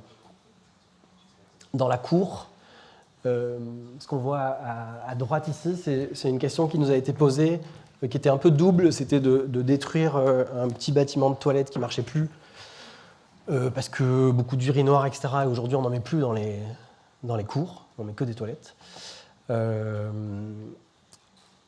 Et en même temps, de faire une liaison entre la cour basse et la cour haute. Donc un petit lieu, un petit bâtiment d'architecture, enfin un petit projet quoi, dans le projet. On s'est servi de ce prétexte, nous, pour fabriquer un lieu de rassemblement, un petit théâtre extérieur, qui en même temps avec l'escalier va donc mettre en relation les choses. Et puis sous ce niveau-là, il y a l'espace des toilettes, avec des références que vous connaissez peut-être, comme celle-là de Saint-Quentin et N4E, mais qui sont très fines, qui parlent de dedans, de dehors, de discrétion, un peu aussi de la manière de s'intégrer dans le projet-là. Donc là, on le voit en coupe, et puis un petit collage pour montrer la transparence, la couverture, le petit lieu qui se crée et qui a un prétexte aussi pour réfléchir à un nouvel usage, une nouvelle manière de faire l'école, avec l'escalier, le toboggan, un peu dans cette histoire ludique. Il y a la question des seuils, c'est dans les seuils et dans les entrées aussi. On a pas mal travaillé, notamment sur la question des matérialités qu'on voyait tout à l'heure. Donc on les conserve tous, ces sols qui sont assez beaux, là, en céramique, en assemblage, etc. Et ce qu'on voit à gauche, c'est aussi une allège qu'on a cassée pour avoir une ouverture de l'école maternelle et de sa cour vers un peu plus grande, un peu plus ouverte. Bon, voilà, fabriquer un peu plus de liens. Et puis la question de la... Donc là, on voit bien les trois cours. Cette question donc, de la cour oasis, qui est un peu un slogan politique, hein, mais qui parle quand même de cette idée d'avoir beaucoup plus de végétation, beaucoup moins de sport, de foot. Alors, un peu moins dans cette école parce qu'ils sont très sport. Bon. Mais pour aussi que les petits garçons ne jouent pas qu'au foot et ils prennent les 3/4 de la place, ou les filles, hein, peu importe, mais bon, que ceux qui jouent au foot ne prennent pas toute la place, et qu'il se passe un peu autre chose. Donc on en revient à nos histoires de mobilier, de Aldo van Eyck et de tous ces petits aménagements dans l'école qui sera beaucoup plus végétalisée, perméable, fraîche, etc. Donc voilà, c'est une autre typologie de projet. Mais je pense aussi beaucoup notre avenir en tant qu'architecte de travailler avec l'existant. Vous le savez, hein, mais c'est très intéressant et la question de la thermique, elle est vraiment super chouette aussi pour mettre une autre forme de dimension et d'approche dans ces projets-là. Allez, il me reste un projet. Le temps, ça va ? Ouais. C'est le projet de l'Institut méditerranéen de la ville et des territoires de Marseille. Donc c'est la nouvelle école d'architecture et d'urbanisme et de paysage qui est un projet un peu fou pour nous, parce que nous, on était à l'école d'architecture de Marseille, ici, là, à Lumini. Et puis après, on se retrouve à dessiner la nouvelle, un peu contre toute attente, hein, parce qu'on était partis, et puis voilà. L'histoire, donc le campus de Lumini, la flèche de droite sur la carte en bas, c'est dans les Calanques. C'est un peu les campus qu'on pousse un peu hors la ville après 68, loin de tout, mais en même temps dans un endroit incroyable. Un parc national avec un quart d'heure de la mer, etc. Mais quand même un paradis un peu perdu, un peu loin pour quand même réfléchir à la ville. Donc là, ça fait 30 ans que le ministère de la Culture essayait de déplacer l'école en centre-ville. Nous, on a adoré étudier là-bas, et notamment ce rapport intérieur-extérieur dans l'école de René Heger, qui avait fait un super projet dans ce rapport au paysage, dans l'extérieur, dans les ombres, dans tout ce qu'on aime un peu dans la Méditerranée et dans le ressenti. Et donc on nous met un bâtiment positionné en plein centre-ville.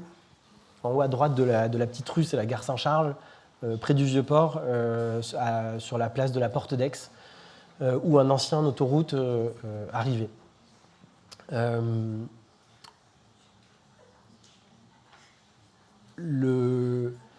Les références et les premiers tests qu'on a faits, ils étaient aussi très classiques. Le forum de Pompéi placé un peu dans cet espace-là, avec l'idée d'avoir des lieux d'échange au maximum pour les étudiants des 3 écoles. Et puis des palais italiens où on lit une monumentalité modérée, un peu, maîtrisée. On n'est pas trop grandiloquent, et en même temps, on a l'impression que c'est la même structure, et puis en même temps, on voit des différences un peu partout selon les usages. À gauche, dans le palais de droite, c'est une église, et puis l'emmarchement amène à un bâtiment public. Donc une espèce d'assemblage de programmes assez génial. On a l'impression de lire un bâtiment, et puis en fait, c'est plein de lieux différents. Donc ça, c'est notre façade au moment du concours,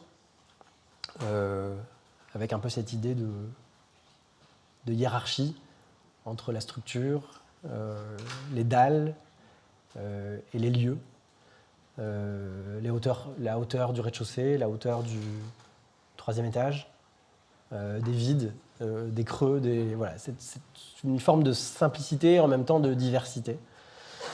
En lien avec la structure, clairement. L'idée du bâtiment, ça a été de ne pas avoir les 3 écoles chacune dans leur coin, mais d'avoir tous les ateliers des 3 écoles ensemble, toute l'administration des 3 écoles ensemble, et toute la partie recherche et expérimentation des 3 écoles ensemble. Donc le bâtiment qu'on peut lire en haut à gauche, en petit accent circonflexe, là, c'est le bâtiment des ateliers. Il a une structure faite de murs en refend traversants, qui vont laisser les pièces traversantes, perpendiculaires à la façade. En bas à gauche, le bâtiment de l'administration, la bibliothèque, a plutôt une structure avec des poteaux en façade et des trames à l'intérieur, enfin un peu plus classiques, disons. Et le bâtiment de droite, on voit les gros poteaux carrés, et le bâtiment d'expérimentation de la recherche, qui lui a des très gros poteaux, qui sont aussi en lien avec le poids et les charges qui vont être acceptables sur les dalles, qui est beaucoup plus important que pour les autres bâtiments, parce que on va avoir de la recherche appliquée, des grandes maquettes, des ponts, que sais-je. Tout est possible parce qu'on est à 550 kg au mètre carré, alors que normalement c'est plutôt 250. D'autres rêves un peu moins vieilles, mais un peu classiques aussi, donc du Corbusier avec la Villa Carthage qu'on aime beaucoup, qui parle de la Méditerranée et du climat un peu dur, et de cette idée d'avoir des structures et en même temps un rapport entre les colonnes, les dalles, les éléments de remplissage qui fabriquent de l'ombre et de l'usage. Le bâtiment, il est construit finalement un peu simplement comme ça, avec des poteaux et des dalles en béton gris, là, sur l'image de droite, et des remplissages en béton blanc, plus fin, pas structurel, qui vont donner justement cette capacité d'usage, cette pérennité, cette durabilité, cette force dans le climat méditerranéen un peu violent de Marseille, qui a le Mistral, qui a les embruns pas loin, voilà, c'est Marseille, quoi. Il fait pas que beau et on voit, c'est pas que la plage, c'est aussi un peu dur. Donc en haut à gauche, on voit les 3 bâtiments là en noir, et puis aussi les vides, les 3 vides qui vont constituer le rapport à l'extérieur de ces bâtiments-là. C'est le petit dessin d'en bas, avec la cour d'accueil, avec la cour technique. Cour technique qui est aussi très solide et protégée pour pouvoir faire des maquettes, des expérimentations à l'extérieur même s'il pleut. Donc elle est un peu différente des autres. Et puis la Pinède, qui est un lieu plus végétalisé, qui se retrouve sur les ateliers qui sont le plus au fond dans la parcelle. Donc voilà le bâtiment dans son contexte où on voit bien on arrive bien à lire les 3 bâtiments. Donc administration, expérimentation, recherche, sa structure un peu plus atelier, et puis les grands ateliers en L. Et au milieu, les cours. Bon, là, elle n'était pas végétalisée, mais ça a poussé depuis. La grande verrière qui protège et qui permet aussi à celui-là de s'émanciper dehors. Et puis la cour d'accueil qui elle, est en lien plutôt avec ce qui se passe à rez-de-chaussée. Donc ça, c'est quelques vues de l'extérieur. On voit un peu apparaître, là, par rapport à la référence de tout à l'heure et au palais italien, finalement, les lieux, le rez-de-chaussée et des fenêtres carrées qui sont dans le lieu d'exposition, le forum, mais qui deviennent les portes d'entrée.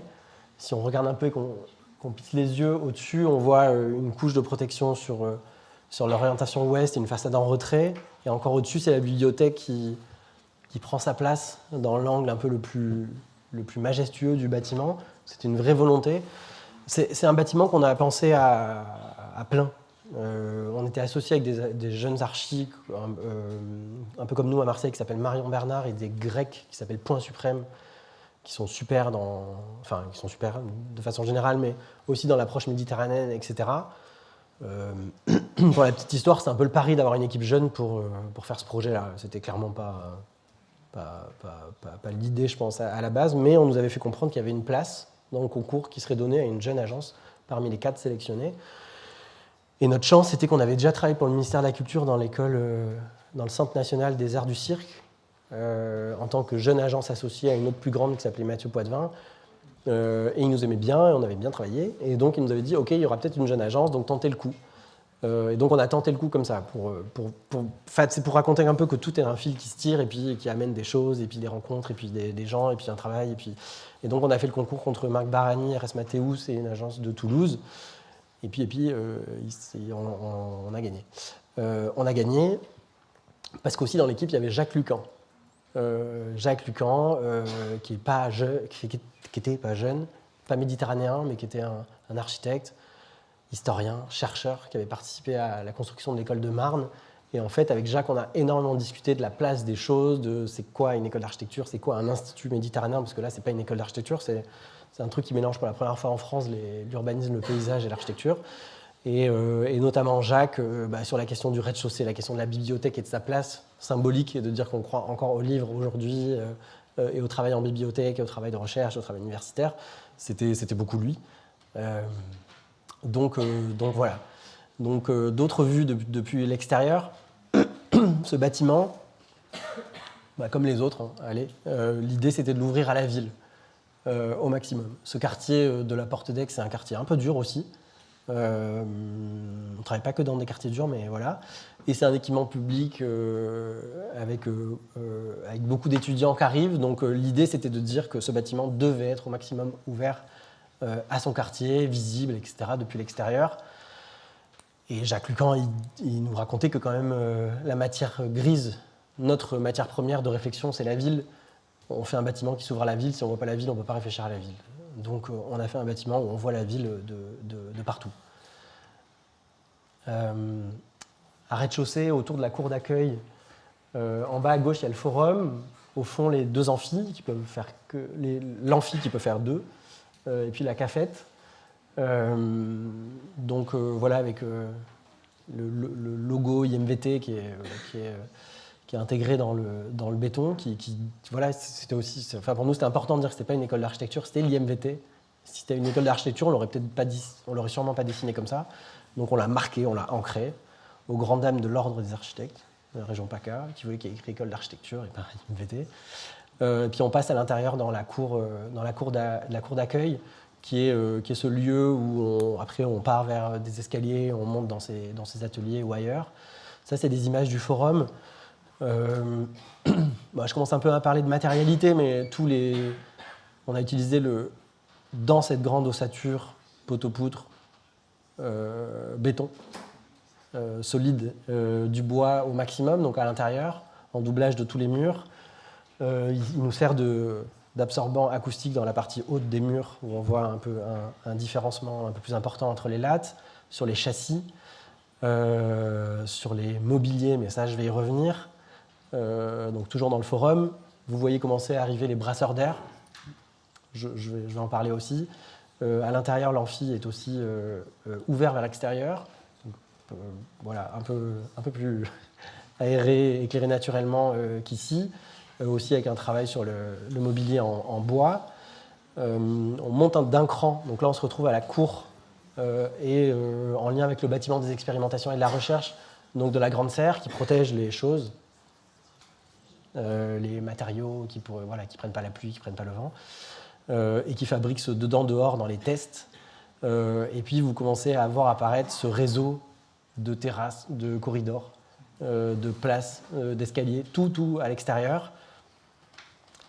Qui pour nous était une manière de dire qu'on pouvait ramener un peu de ce qu'on adorait de l'école de Lumini en plein centre-ville, moins horizontal, plus vertical, mais qu'on pouvait quand même recréer ce rapport dedans-dehors qu'on voit beaucoup partout, des étudiants qui vivent à l'extérieur au maximum, et qui prennent en main ce bâtiment avec tous les terrasses et les choses en plus.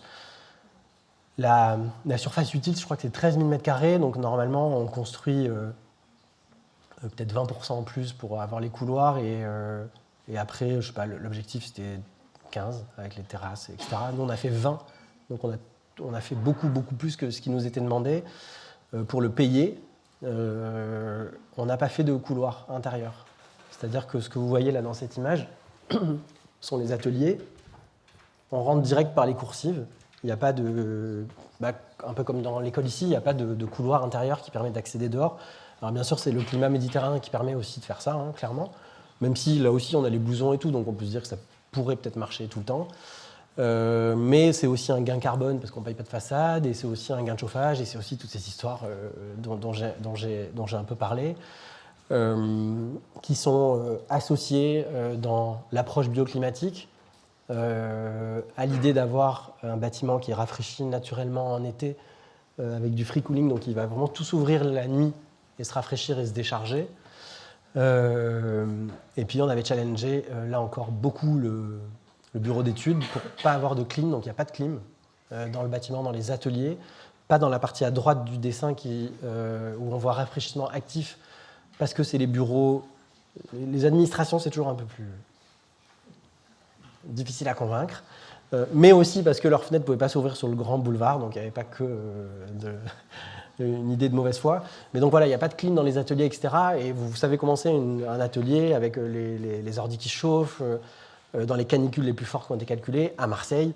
Donc ça, c'est des points de l'approche dont on est assez fiers. Et avec les îlots aussi et les cours qui permettent de faire tout ce brassage. Le dernier niveau, c'est le 3e niveau, on l'appelle le bel étage, notamment on l'appelait, l'étage de la bibliothèque. En fait, c'est un niveau où on voit que les terrasses, les ponts, tout grandit, et on a un nouveau niveau de référence dans le bâtiment. Ce nouveau niveau, il fait aussi 6 mètres sous plafond comme le rez-de-chaussée. Et c'est un endroit où les relations sont remises à 100%, avec beaucoup plus d'espace à l'extérieur, avec la bibliothèque, qui est protégée du soleil de façon un peu costaud par ces grandes protections béton. Mais voilà. Et aussi un étage d'atelier que je vais montrer après, qui fait aussi 6 mètres, qui est un grand atelier. Notre maître d'ouvrage, le ministère de la Culture, l'OPIC, est le meilleur des maîtres d'ouvrage. Et il nous a donné des missions sur tout. La signalétique, le mobilier. Donc on a tout dessiné dans le bâtiment, ce qui est un peu génial. Donc on a dessiné toutes les tables, les tréteaux, les plateaux en bois dans le bâtiment qui sont... comment on les a dessinés, parce qu'on n'est pas des designers, hein. On les a juste dessinés comme des architectes, c'est-à-dire qu'ils reprennent exactement le langage des garde-corps notamment. Les tubes qu'on voit des tables, des chaises et des tréteaux sont les mêmes que les tubes des garde-corps. Les platines sont les mêmes que les platines des garde-corps. Le bois, c'est le même que le bois qu'on utilise aussi à l'intérieur pour le cloisonnement. Et donc, voilà, c'est les meubles de l'IMVT qui, notamment ici, voilà, dans la bibliothèque, sont éclairés. Et ils sont tous un peu dessinés par rapport à ce qu'ils sont. Donc là, on voit un peu tout le système de coursive. Ça, c'est une orientation sud. Pardon, j'en ai pas parlé, mais on a vraiment des grandes protections solaires physiques, hein, pérennes, massives, qui protègent notamment au sud et à l'ouest. Et puis ces lieux comme en haut à gauche, qui est une sorte de terrasse aussi protégée, où on peut venir se poser, qui sont des lieux en plus dans l'école. Donc à l'intérieur là on est donc toujours au 3e étage, on a les 6 mètres de hauteur sous plafond et on a ce très grand atelier qui peut permettre de faire des workshops ou que sais-je, ou alors de se recouper comme on voyait là dans l'image pour un cours plus classique. Ça aussi, c'est cette idée d'avoir ce niveau avec un peu plus de densité d'usage permise avec cette mise de hauteur sous plafond. Les réseaux sont tous apparents aussi. Je ne sais pas si on voit mieux là. Donc on a organisé dans chacun des ateliers aux 4 angles l'air, l'eau, le chauffage. C'est visible, c'est aussi pédagogique dans l'idée de pouvoir montrer voilà, comment ça se passe, c'est ce qu'on dessine en tant qu'architecte, comment on doit tout maîtriser pour aussi fabriquer l'architecture. Et voilà d'autres images voilà, dedans, dehors. Moi j'aime bien celle-là, quand il y a le cours de dessin qui est sorti de l'atelier, qui est venu se mettre dehors. Et puis les terrasses, les terrasses du dernier étage qui donnent encore une autre approche et vue sur la ville. Voilà. Je termine avec voilà,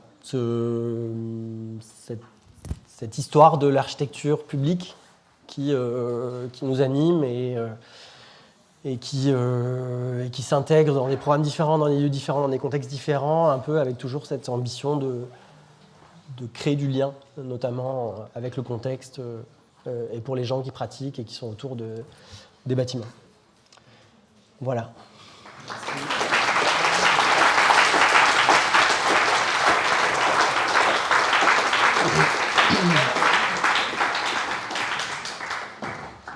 Merci beaucoup Nicolas. Alors je ne sais pas si l'objectif c'était de créer un exode massif d'étudiants stéphanois qui vont tous vouloir aller voilà, étudier et travailler dans ces lieux. Mais voilà, merci beaucoup pour cette présentation, ces projets à la fois, comment je pourrais les qualifier, enthousiasmants, cohérents, minéraux. Voilà, beaucoup de minéralité. Est-ce que vous avez des questions, des premières questions? Bonsoir.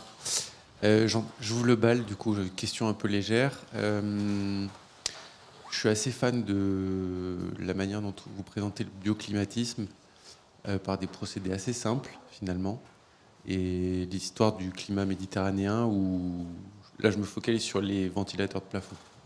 Où finalement, on a une culture où on voit ça vraiment comme un accessoire déco de mauvais genre, mauvais goût, un peu en France. Mais si on va plus dans le sud de l'Europe, c'est des dispositifs qui ne posent pas question, en fait, qui sont des alternatives viables et presque automatiques quand il s'agit de forte chaleur. Et je trouve ça fou qu'on ait besoin de faire des démonstrations aussi poussées sur des calculs en thermique pour finalement prescrire une solution qui est assez simple et assez esthétique aussi, et qui apporte du mouvement dans une pièce. Et je voulais savoir si le temps que ça vous prend de faire de la pédagogie sur ce genre de choses, sur la thermique, le temps mobilisé et si vous avez des difficultés sur ces sujets-là, particulièrement culturellement, j'ai envie de dire. À Marseille, ça n'a pas été trop compliqué parce que sans eux, on ne passait pas en thermique. Dans les calculs classiques, où on regarde juste la question de la température dans une pièce. Et le bureau d'études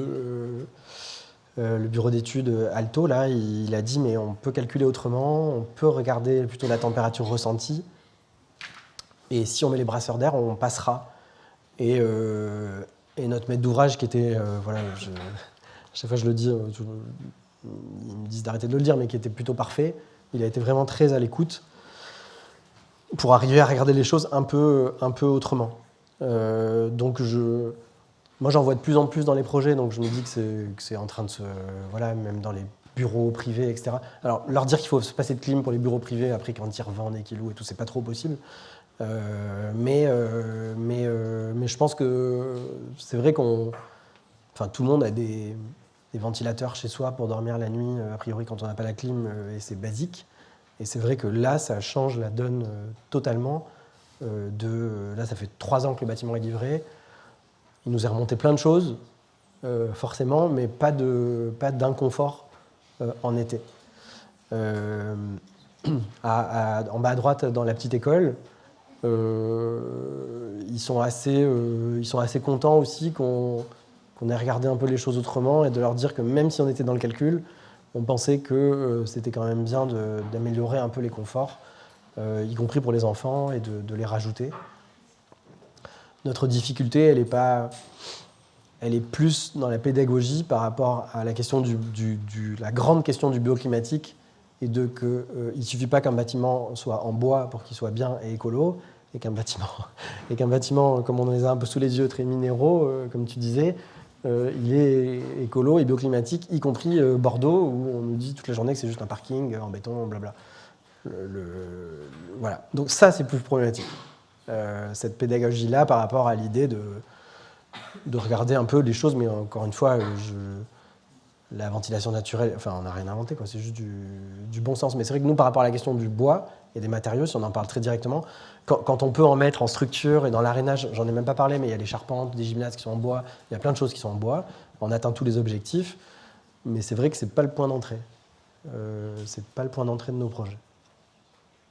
Merci pour votre présentation. Une petite question sur l'accès à la commande, parce que là, c'est des projets quand même assez gros. Est-ce que pour atteindre ce type de commande, vous êtes passé d'abord par, toujours peut-être dans des programmes similaires, éducatifs, sportifs, sur des plus petites échelles de projets, voire dans des milieux peut-être plus périurbains et ruraux, parce que là, c'est très urbain comme situation de projet, ou est-ce que c'est plutôt, comme vous l'avez un peu expliqué, vous avez accédé à ce type de commande par l'association avec des plus grosses agences qui ensuite vous ont permis de faire la référence, qui vous a permis de ensuite vous positionner sur certains concours, ou est-ce que vous êtes passé sur des plus petites échelles de projets pour vous faire des références avant tout ça?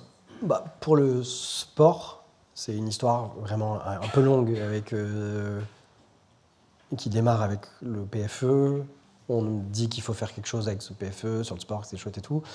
De faire une thèse, mais non merci. Donc plutôt essayer de réfléchir autrement et peut-être faire On a enseigné sur le sujet, etc. Et après, il y a l'Expo qui nous a fabriqué un rapport au projet de sportif, même si on n'en avait pas.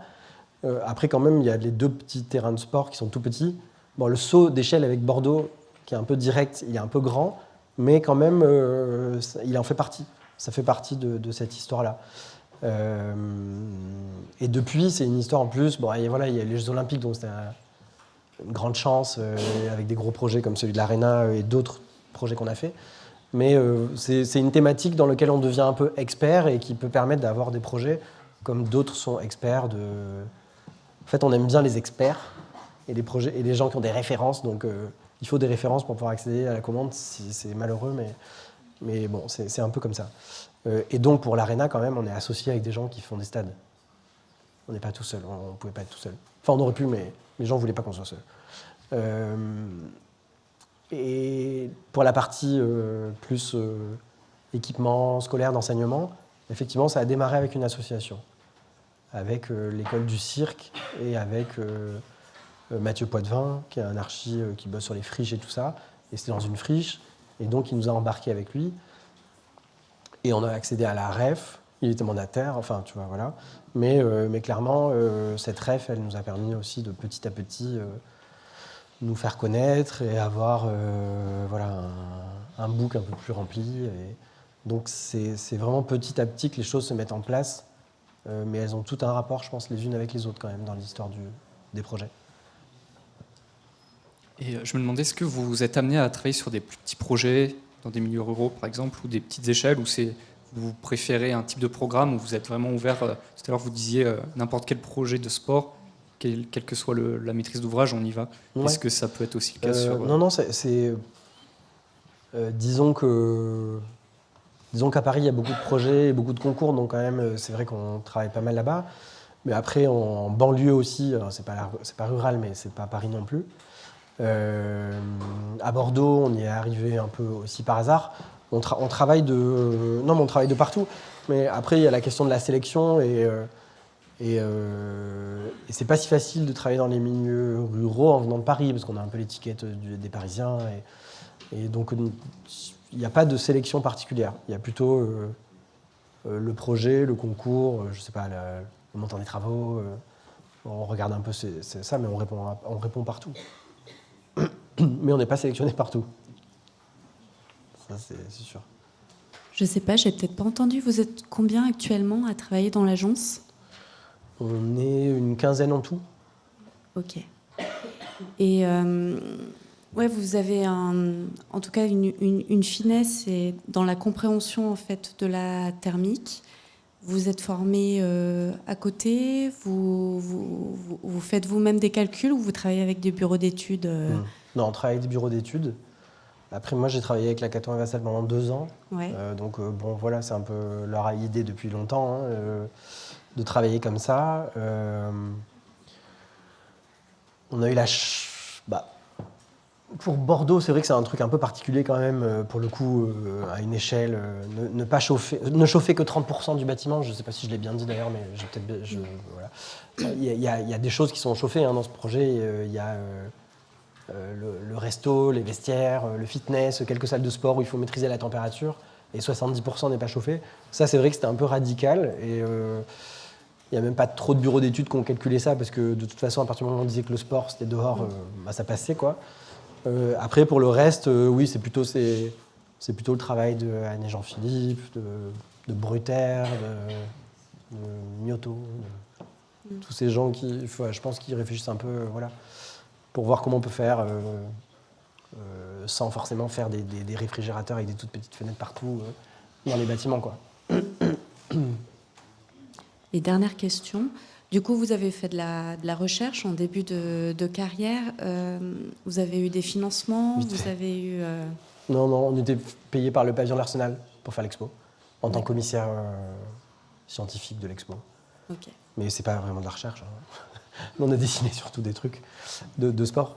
Après, par rapport au sujet HMO, c'est vrai que dans le fonctionnement de l'agence, ce que je racontais tout à l'heure, il y avait un architecte qui faisait ça HMO chez nous, et son bilan et son rapport HMO qu'il a rendu, c'était qu'on n'avait aucun avenir.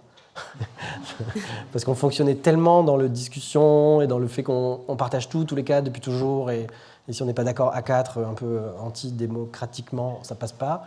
Donc c'est assez totalitaire comme régime. Mais au final, ce que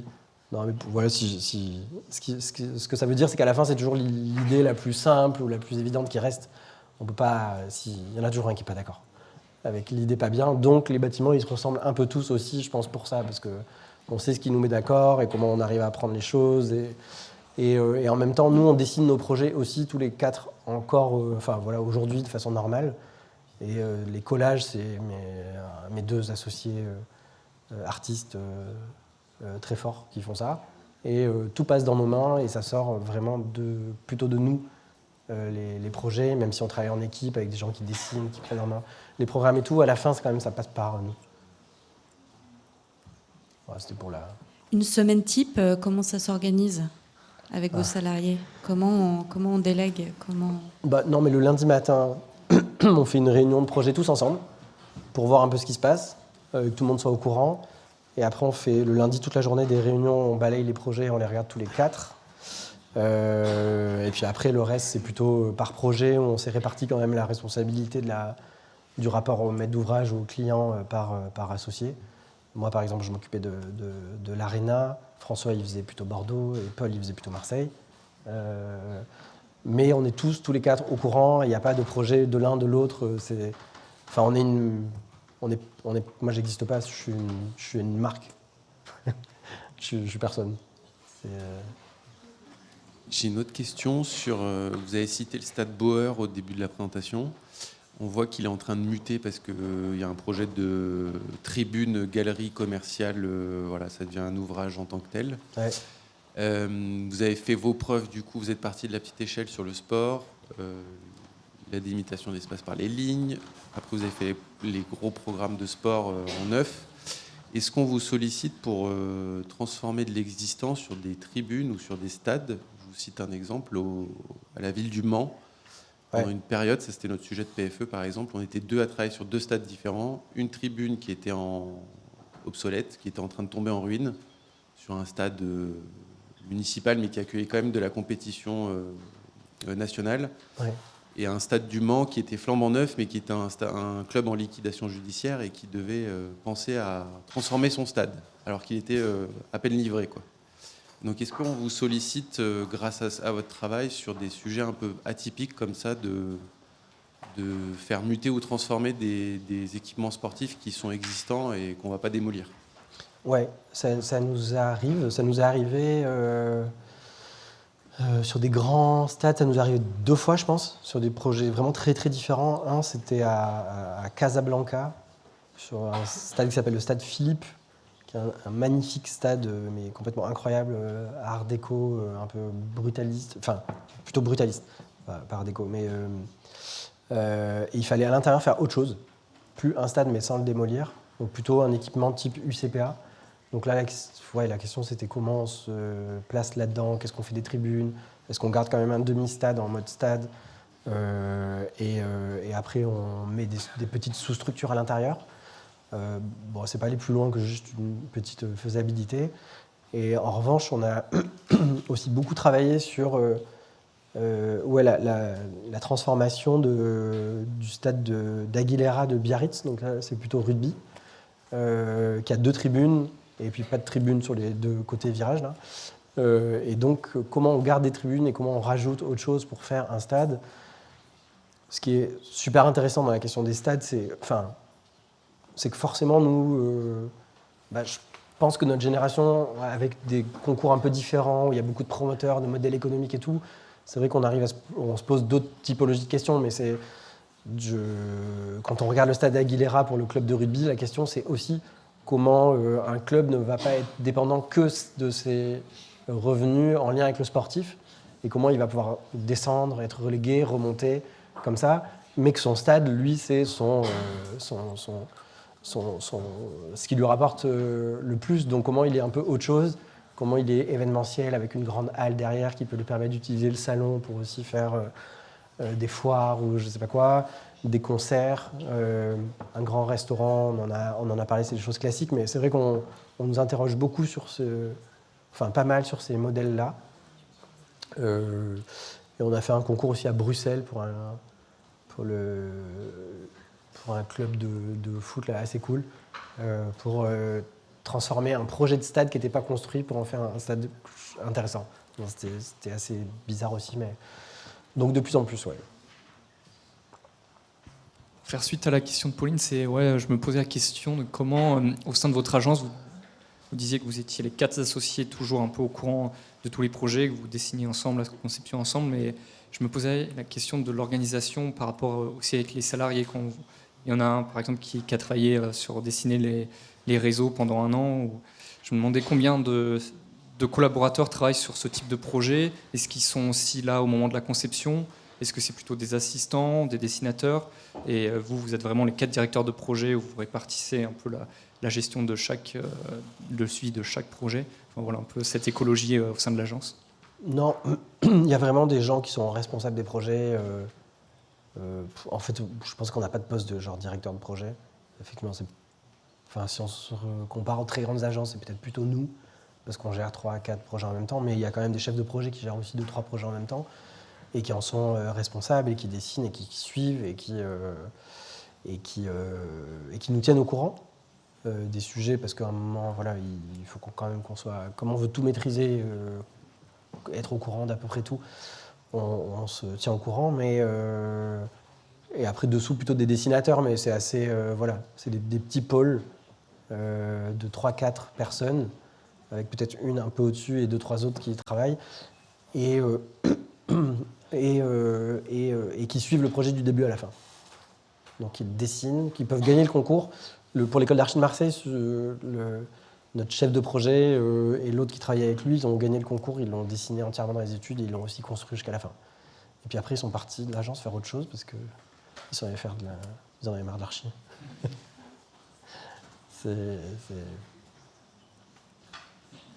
C'est un investissement, quoi, aussi. Voilà, c'est un travail qui prend du temps.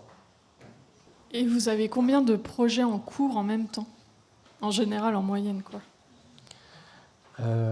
J'ai une dizaine, mais d'échelles un peu différentes. Aujourd'hui, on a vraiment des projets en cours la petite école Romainville, c'est un projet en cours, mais on a aussi un immeuble de bureau haussmannien qu'on réhabilite qui fait 1500 mètres carrés, donc assez petit, très privé, voilà.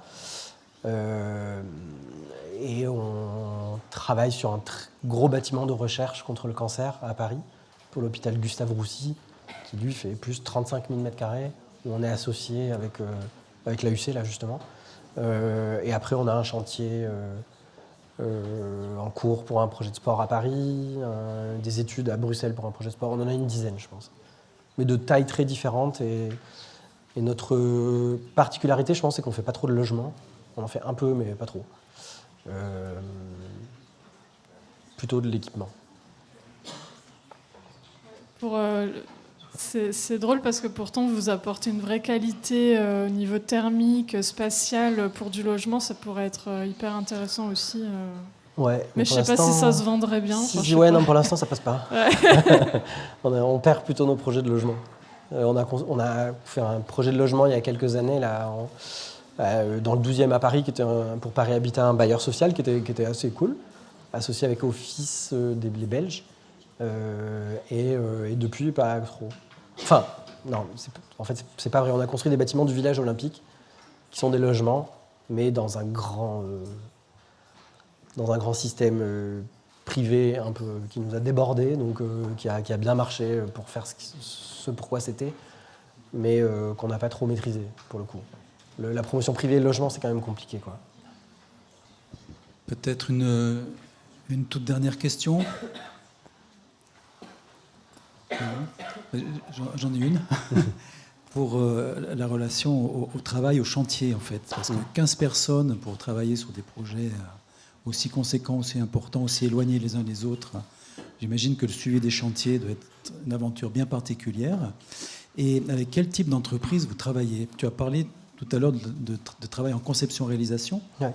Alors c'est vrai que dans l'imaginaire, en particulier dans les écoles d'archi, mais pas que, pour les architectes, la conception-réalisation, c'est un peu le diable, quoi. Se dire comment est-ce qu'on n'est pas pieds et poings liés avec des entreprises toutes puissantes, et le résultat, enfin, très très qualitatif, hein, des projets réalisés me fait penser que c'est pas, vous le vivez peut-être bien, quoi. Comment ça se passe? Est-ce que vous travaillez en lots séparés? Est-ce que des projets comme ça ne peuvent s'envisager qu'en conception-réalisation, par exemple? Enfin, voilà, comment ça se passe? Bon alors, déjà, au moment où on avait, je crois, en même temps Bordeaux, l'Arena et Marseille, on était un petit peu plus à l'agence. On était plus 25-30. Mais après, l'histoire des agences d'architecture dans le contexte d'aujourd'hui fait aussi qu'il n'y a pas si longtemps, on était 5. Donc tout ça, c'est un peu dépendant de concours gagnés, de conjonctures et de contextes qui font que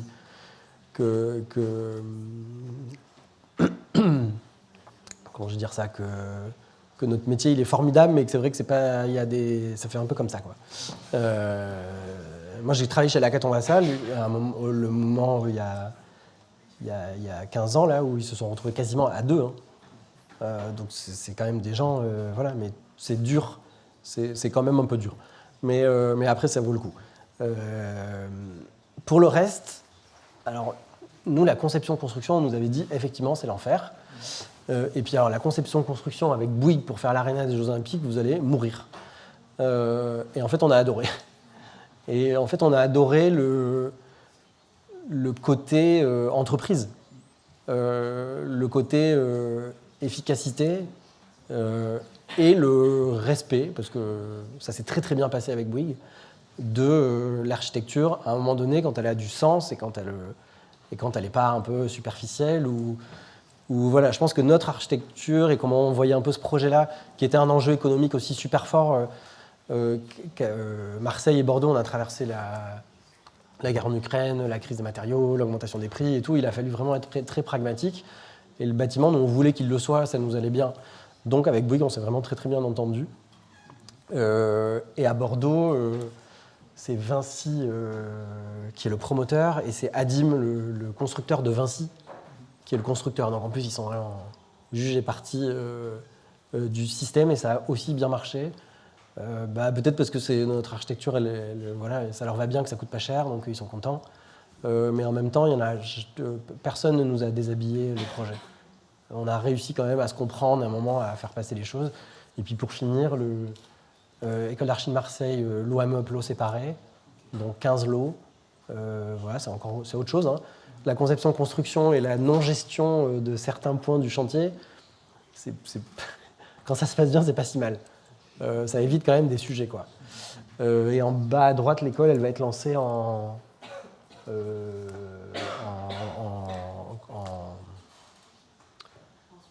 lot, macro lot. Enfin non, je sais plus, j'ai plus le mot. C'est MGP, non? Marché global de performance? En entreprise générale. Entreprise générale, d'accord. Entreprise générale, parce qu'il y a un planning en plus particulier.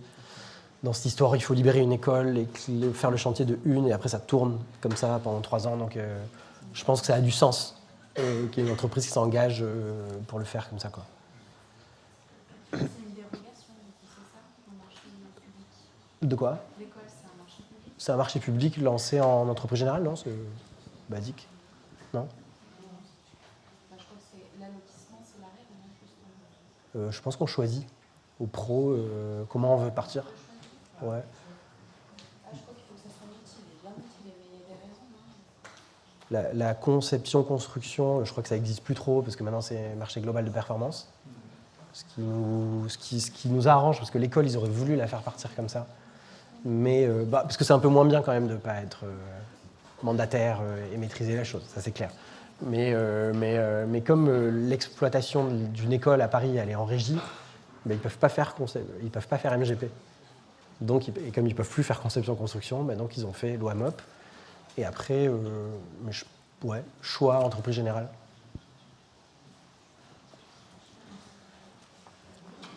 Très bien. Merci Nicolas. Je vous propose de clore. C'était très riche comme point. Merci encore.